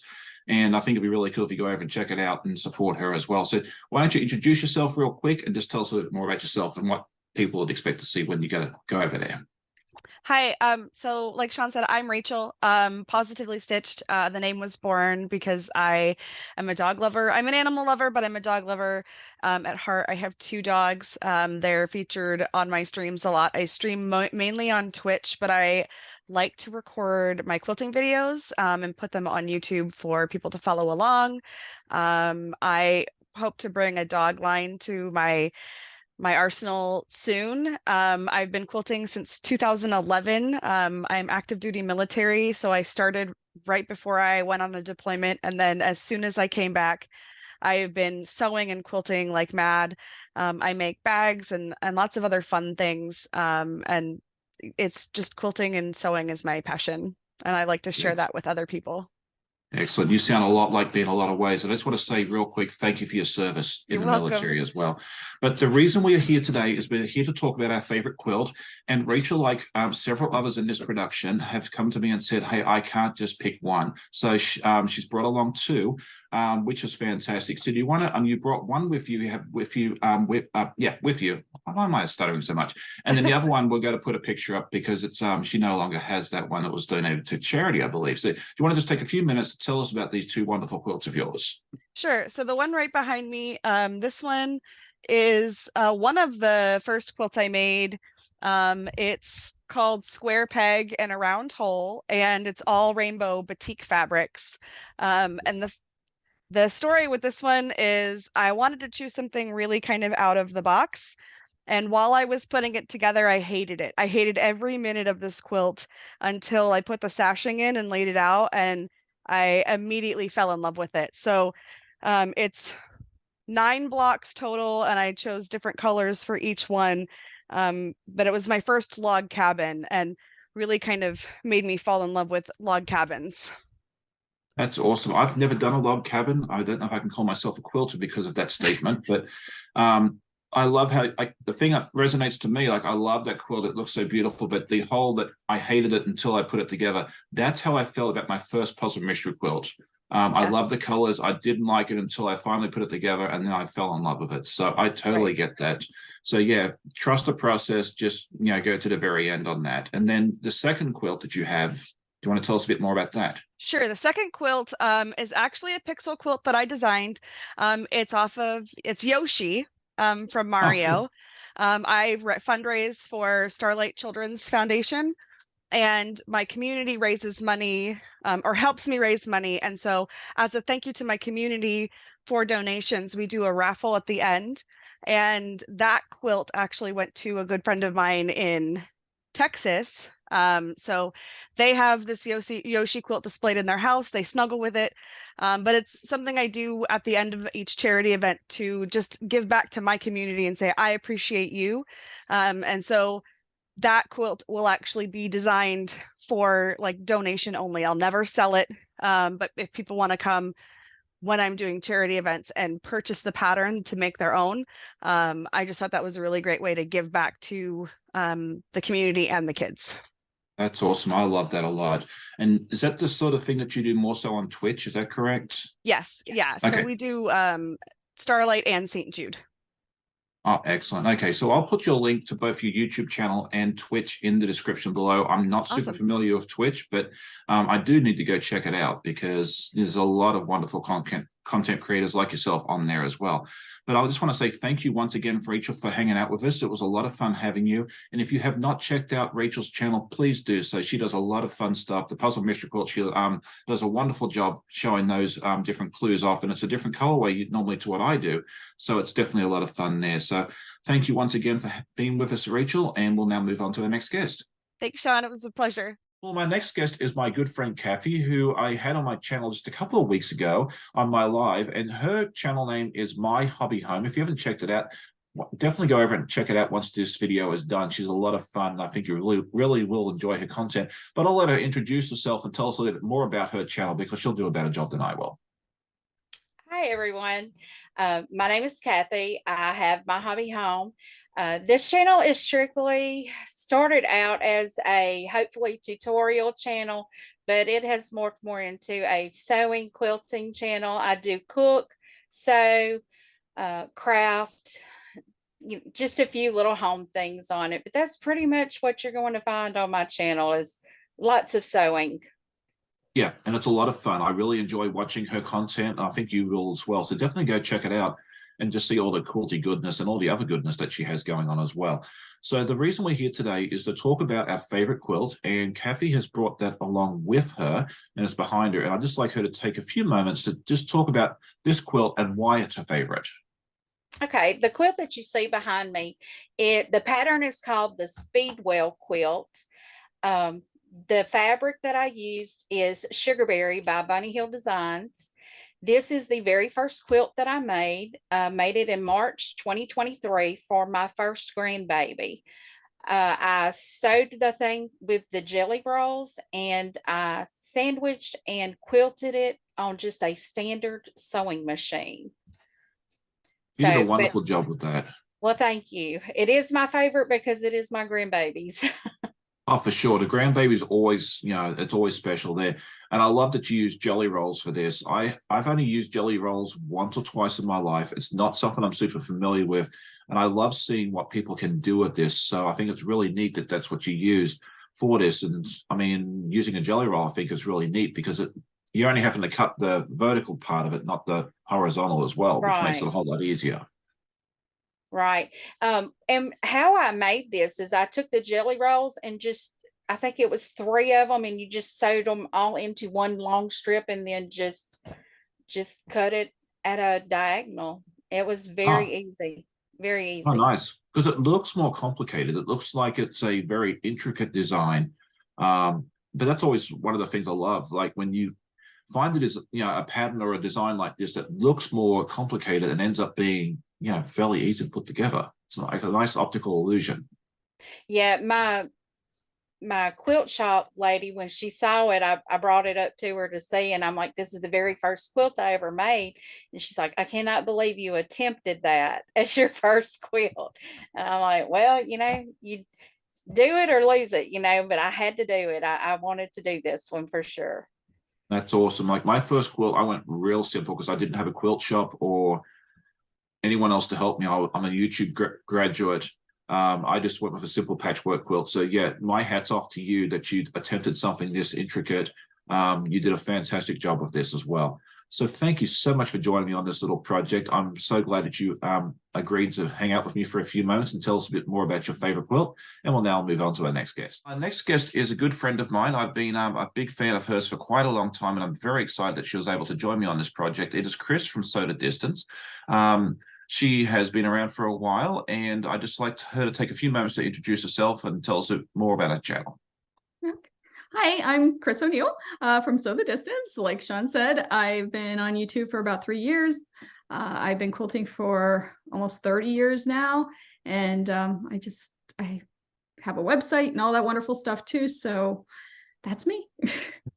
Yeah, so definitely please check out Chris's YouTube channel. She has a lot of fun content. And like she said earlier this year, she has launched her own website. So a lot of goodies over there. So once you finish watching this, head over and check that out. I'm sure you'll enjoy it. But the reason we are here today is to talk about our favorite quilt. And I believe you have brought yours along with you. So why don't you show us the goodness and just tell us a little bit more about it and why it's your favorite. Okay, so this is my favorite. This is something I made when I first started YouTube, actually. One of my first videos was this block here that I made, and it's a stitch and flip video. And it's all made of completely of antique and vintage fabrics. And it's a crazy quilt that you can hear. I'll back up a little bit so you can see. Oh, you're fine. A little bit better. And it's my favorite because I learned so much with this one, and because it has all my favorite things. And I love old quilts. I love old fabrics. I have a huge collection. And I also got to use all my decorative stitches on it and have some fun and just bring it like a little bit more modern with the colorways and stuff. It's awesome. So I love all the different colors in it. Isn't that pretty? Yeah. And then I even put antique blocks in it. So you can see I cut up old quilt blocks.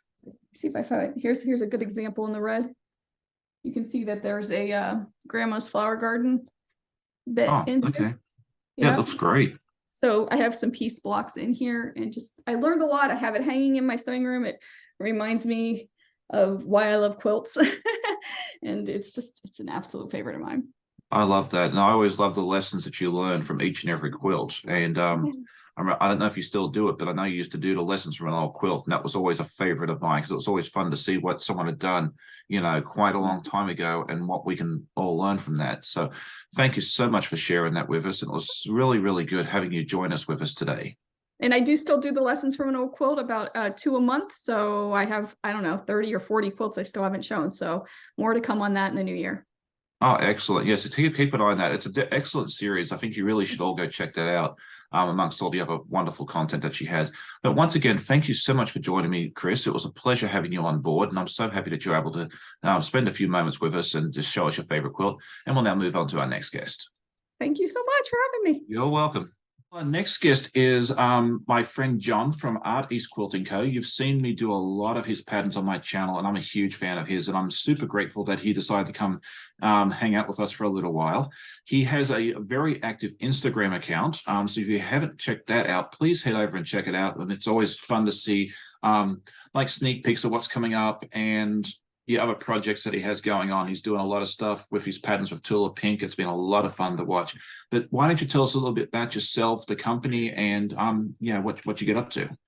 Awesome. Thanks, Sean. Thanks for having me. I'm really excited to be a part of this year's event. It's my pleasure. So my name is John McPhail. I am the designer at Artist Quilting Co. We're located on Cape Breton Island in Nova Scotia, Canada. And we've been operating since about 2018. And our main gig here is we design quilt patterns. We're known a lot for our animal themed quilt patterns, but we also do some more traditional with modern twists patterns like you'll see behind me today. Yeah, and I love your patterns, as anyone that's watched my channel for more than 20 minutes will know. So, but the reason we're here today is to talk about our favorite quilt. And I thought it'd be really fun to have a quilt designer come on and tell us about their favorite quilts. So why don't you tell us about this quilt and why it's your favorite? Yeah, so first of all, it was really hard to choose a favorite quilt. But this one has always kind of, it's not a terribly old quilt. This I just made last year. But it's a favorite of mine. So this quilt is made with one of our patterns called the propeller quilt. And it's kind of a new take on the traditional storm at sea pattern. And what I really love about this one so much is kind of the movement that's created within the quilt, the appearance of curves you can see around, even though it's all straight line sewing. And this was actually the third or fourth version of this quilt that I made. And the first version, which you might be able to pop up, see it here, was a queen size version using 5 different fabrics in sort of a random, there's never really random for quilters, but a random layout. And then I also made a smaller version, just a 2-tone version, blue and white. And then I wanted to have a little bit more fun with color. So I allowed myself to play with this quilt. And so this quilt is made using Tula Pink solids. It's fabrics from her Unicorn Poop and Dragon's Breath line. And I was always drawn to those ones. I really like pastel colors a lot, and just mixed with the jewel tones I thought was a lot of fun. So I actually kind of used the idea behind my 2-tone quilt version, but then made it multicolor. So you notice that every other block, so every block contains a light and a dark value of the same color, but they alternate in positions in every other block, which really helps emphasize that secondary round kind of circular pattern that's created there. So also, being a big fan of Tula Pink fabrics, I used the opportunity to fussy cut some of my favorite little prints for the center blocks of the quilts, which was a lot of fun to do as well, because I think that's her specifically Tula Pink's prints just lend themselves so well to cutting down and finding something fun within each pattern or each print. Yeah, and I've noticed that myself with the Mad Quilt Party that I'm currently doing with you and hundreds of others, that it's fun. Yeah, and you've given us enough fabric to do that with the fussy cut, and it's been a joy. And it's I love seeing the quilt behind you, because like you said, it's got that curvature thing, even though it's straight lines. I have another quilt that I made last year that is it's very, very similar, and it's just such a wonderful effect. And I love that it's solids too, because anyone that knows me for any length of time knows that I like solids as well. But thank you so much for hanging out with us, John. It was an absolute treat and pleasure to have you along. If you haven't checked out John's Instagram account, definitely go check it out, and check out the website, because he has all sorts of fun patterns, and it's all traditionally pieced. You don't have to know FPP in order to do these patterns. That's a question I get a lot. So definitely check it out. Thanks once again for hanging out with us, John, and we'll now move on to our next guest. Thanks, Sean. Next guest is my friend Amber from So Majestic. You can find her not only on YouTube, but also she has a Facebook group, Instagram, and TikTok. So there's plenty of places for you to check it out. She is one of my fellow ambassadors as well for the Cut and Cut Puzzle Mystery Quilts, which I think is really awesome. But I'm going to let Amber talk now and just introduce herself because she'll do a better job. Thank you so much, Sean. I really appreciate you inviting me to be part of the channel. I am having such a great time. It's so nice to actually get to speak with other Cotton Cuts ambassadors. So I started sewing only about 4 years ago, and I primarily sew bags. And I have like a little Etsy shop and store where I do bag making supplies and sell my own bags. But I have branched out into quilts and I am absolutely loving it. So a lot of my channel also features projects that I'm working on that are not included in my store. Excellent. Yeah, she has a lot of fun content. So definitely go check out Amber. Yeah, but yeah, I got it right. I kept calling her April earlier before we started recording, so I got it right. Definitely check out Amber's content. It's a lot of fun once you finish watching this. But the real reason we're here today, besides having a good chat, is to talk about our favorite quilt. And like several others in this program, she couldn't narrow it down to just one. And then I have trouble narrowing it down to just one. So do you want to tell us about your favorite quilts and why do you favorite? Yes, I'd love to. So I'll start with this one. I haven't backed it yet because I need to get the perfect backing. This is a Cotton Cuts one that I did, and it was not as an ambassador. This was like my very first quilt. I had started making bags. I wanted to try something different, and I love like the puzzle piece aspect of it.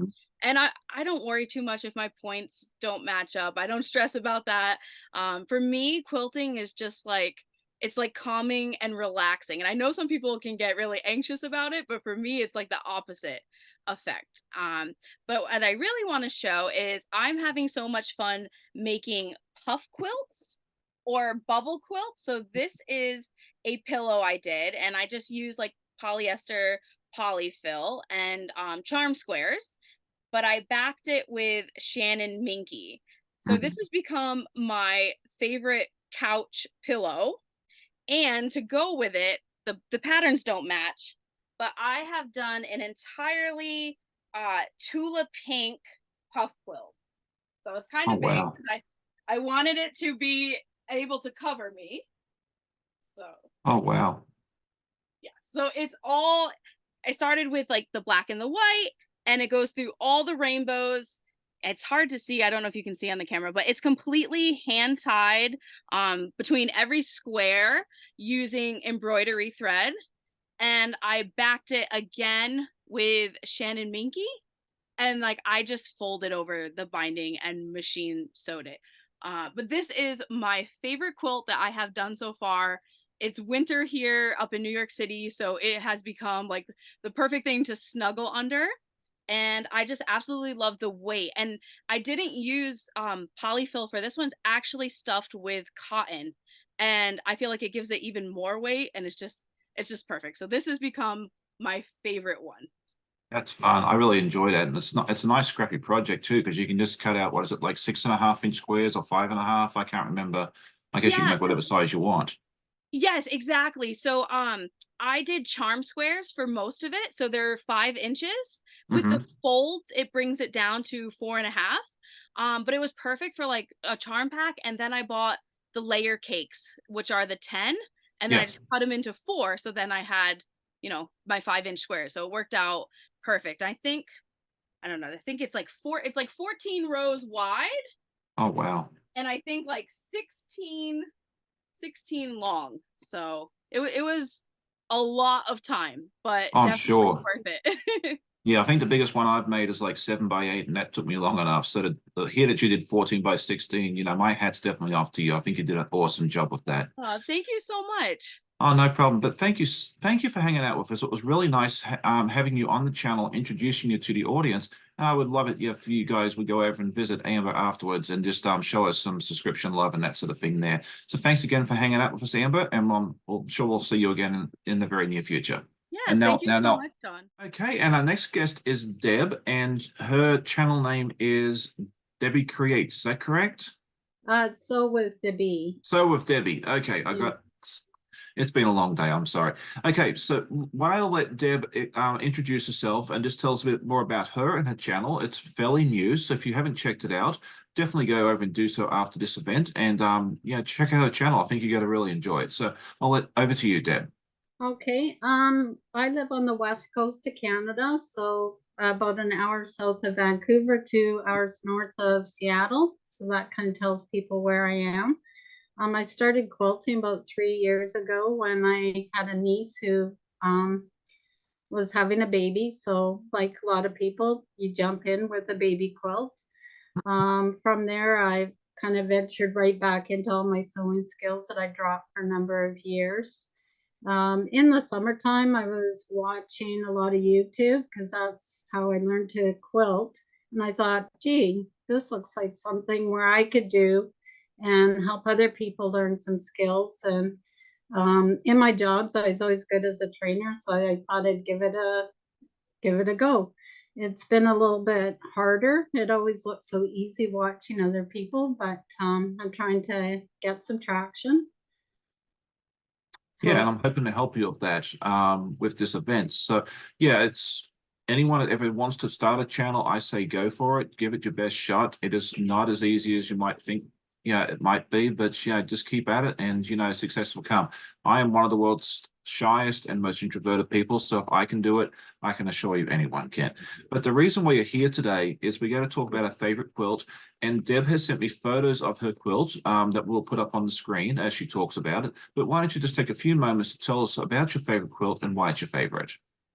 okay, how this quilt developed, it was a round robin project through a group I belonged to. It was the first round robin I'd ever done. I don't know if people know what that is, but you start with the center square and then you pass along to a team member. They add a round around it and then it gets passed around. There's 4 of us in the group. So we each had 4 different quilts, 4 different, complete different styles. And it was a lot of fun. I started this with an end person recipient in mind. She's a really dear friend who had been going through a lot of grief in her family. So I thought, why not make this for her? She lives on the eastern side of Canada now. It's one of the only quilts I've made, and I've probably made about 30 or 40 that I was actually able to give to someone in person. So the joy that I was able to give to her through doing this was very rewarding. I have to add, this particular quilt was all pieced, and I did some free motion quilting and some other straight line quilting all on my featherweight, which has a very small throat on it. So that was challenging in itself, but it was so much fun to do. So I did include pictures showing the quilt at its full size, a little bit of the back, and also a close-up just to show some of the quilting pattern that I made. That's awesome. This was a fun-looking quilt, and I really appreciate you sharing that with us. And just the story behind it makes it even more special. And it's always fun to be able to see the reaction on a person's face when they receive a quilt in person. It's always one of my favorite parts of completing a quilt and sending it off to its new home. Well, the best part is she sends me pictures every now and then showing herself cuddled under it, because it's a lot colder there than it is here. So that even brings more warmth to my heart for doing it. Oh, for sure. It's always nice to see them being used. You'll see in the style, it's very bright. That tends to be my style. I lean more towards the modern side, so I have a hard time doing traditional blocks or sticking with very muted colors. But I'm trying to encourage myself to reach out on my channel and explore all different types of designs. That's awesome. And I'm looking forward to seeing what you come up with on your channel over the coming weeks and months as well. But thank you so much for hanging out with us for a little bit, Deb. It was great having you on and join us. And yeah, please go over and check out Deb's channel. I think you're going to really enjoy it, see the content she has, and help support her as she's starting her YouTube journey. I'd love to see her continue to grow grow and blossom over the coming weeks. So thanks again, Deb, and we'll now move on to our next guest. Okay, thank you, Sean. I hope you enjoyed this show. We're now coming up to our final guest, and it's none other than Tiffany from Tiffany's Quilting Life. I know a lot of you folks already know who Tiffany is, but if you haven't checked out her channel, you're missing out. You need to go over and check it out once we're done here at Tiffany's Quilting Life. I'll have the link in the description below. But let's let Tiffany talk more about herself and her channel, because she does a lot better job at that than I would. Hi, I'm Tiffany, and my channel is Tiffany's Quilting Life, as Sean has already said. And you know what? It's just quilting. That's all it is. Anything quilting related, from the piecing to the binding, everything in between, I show you all on my channel in live stream form, and/or I record and edit videos for everybody to watch. Yeah, and I love watching your lives whenever I get a chance, and it's always a fun time to head over.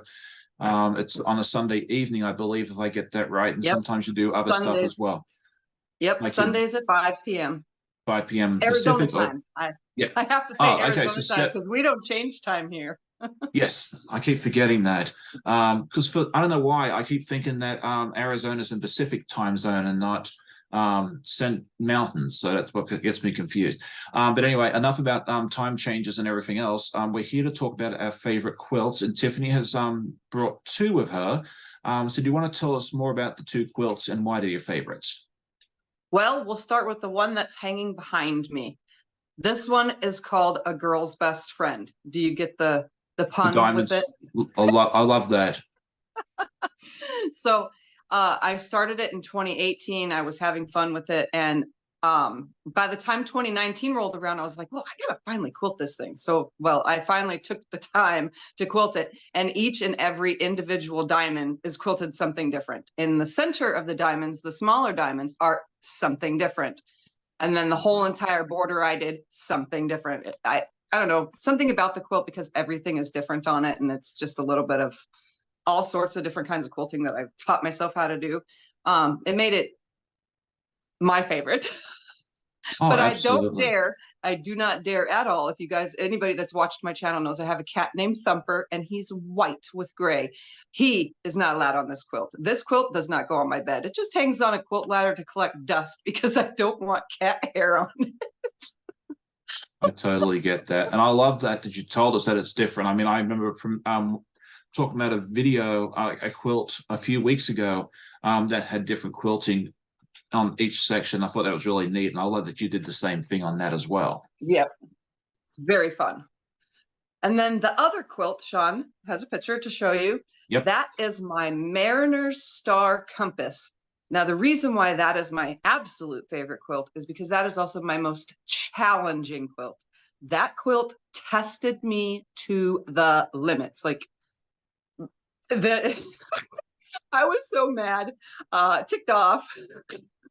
Like, every time I was trying to do something with it. It took me 6 months to make that quilt, but it's a sad and happy story in that quilt. The lady that I made it for, she was in a coma the whole 6 months I was making it.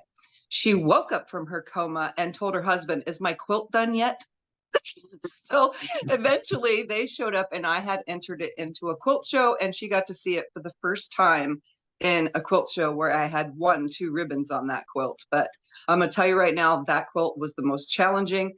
It's not that it's like a hard thing. I've done, like, you know, Lone Stars and stuff, but adding the compass to the center with the angles and all that, I don't know what it was. The book was wrong with all the numbers. I had to go back and remake all the star point sections. I had to remake all those.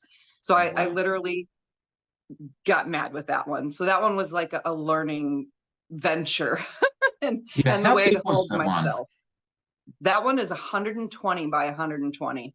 It is ginormous. Wow. And did you long arm that, or did you? Yep, it took me 16 days on the long arm, all custom quilted. That's neat. I remember seeing that in the quilt show, and just how, like, not in person, but I remember seeing photos of you putting it in the quilt show. It looks absolutely amazing. Yeah, that's one of my favorite quilts of yours as well. But I love both of those and everything you do. And I'm just in awe of how quickly you can just knock stuff out. Like, you know, you're like the Michael Schumacher of quilting. So I don't try to be, it just happens. hey, you know, it's fun to get it done quickly. You know, we Oh, yeah. love you for it. So, but yeah, I really do appreciate you coming on and spending a few minutes with us. And yeah, if you haven't checked out Tiffany's channel, please do so. She's a lot of fun. There'll be something there for you. And yeah, this is going to be the this is the last quilt that we're going to show on this thing, but don't run off just yet, because I'll have a few closing words in just a few moments. But thank you once again for hanging out with us for a little while, Tiffany. It was a lot of fun. Yes, thank you. Well, I hope you enjoyed listening to each of the stories. I know I certainly did. And I'd like to say a special thank you to each of the 24 content creators that took time out of their day to share their stories with me. I'd also like to thank you as the audience for tuning in today, whether you're watching as part of the premiere or as the replay as well, because without the audience, there'd be no need to make the show. It's really, really appreciated every time I see you guys tune in as well. I'd also like to present a challenge to you guys. I sent out a challenge to these 24 other content creators to say, hey, send me in your photos and your stories. We now want to present the same challenge to you as the viewer. I'd like you to send in your photo of your favorite quilt along with your story as well. You can email it to me at TheGuyWhoSews@gmail.com, or send me a message on Messenger or through Discord, whichever way works best for you. I would love to get your stories and your photos and put it together in another show very, very soon. Also, fill out the form that is going to be linked in the description and also in the chat in just a moment, so that way I can see which ones you enjoyed the most, and also any comments or suggestions you may have for the next show, because I would like to make next year's show even better. Thank you all again once more. I hope you did have a good time. If you did, definitely hit that like button, share with a friend. Please support each and every one of the content creators that joined me today, and I hope you all have a great day. Happy sewing, and we'll see you next time. Bye.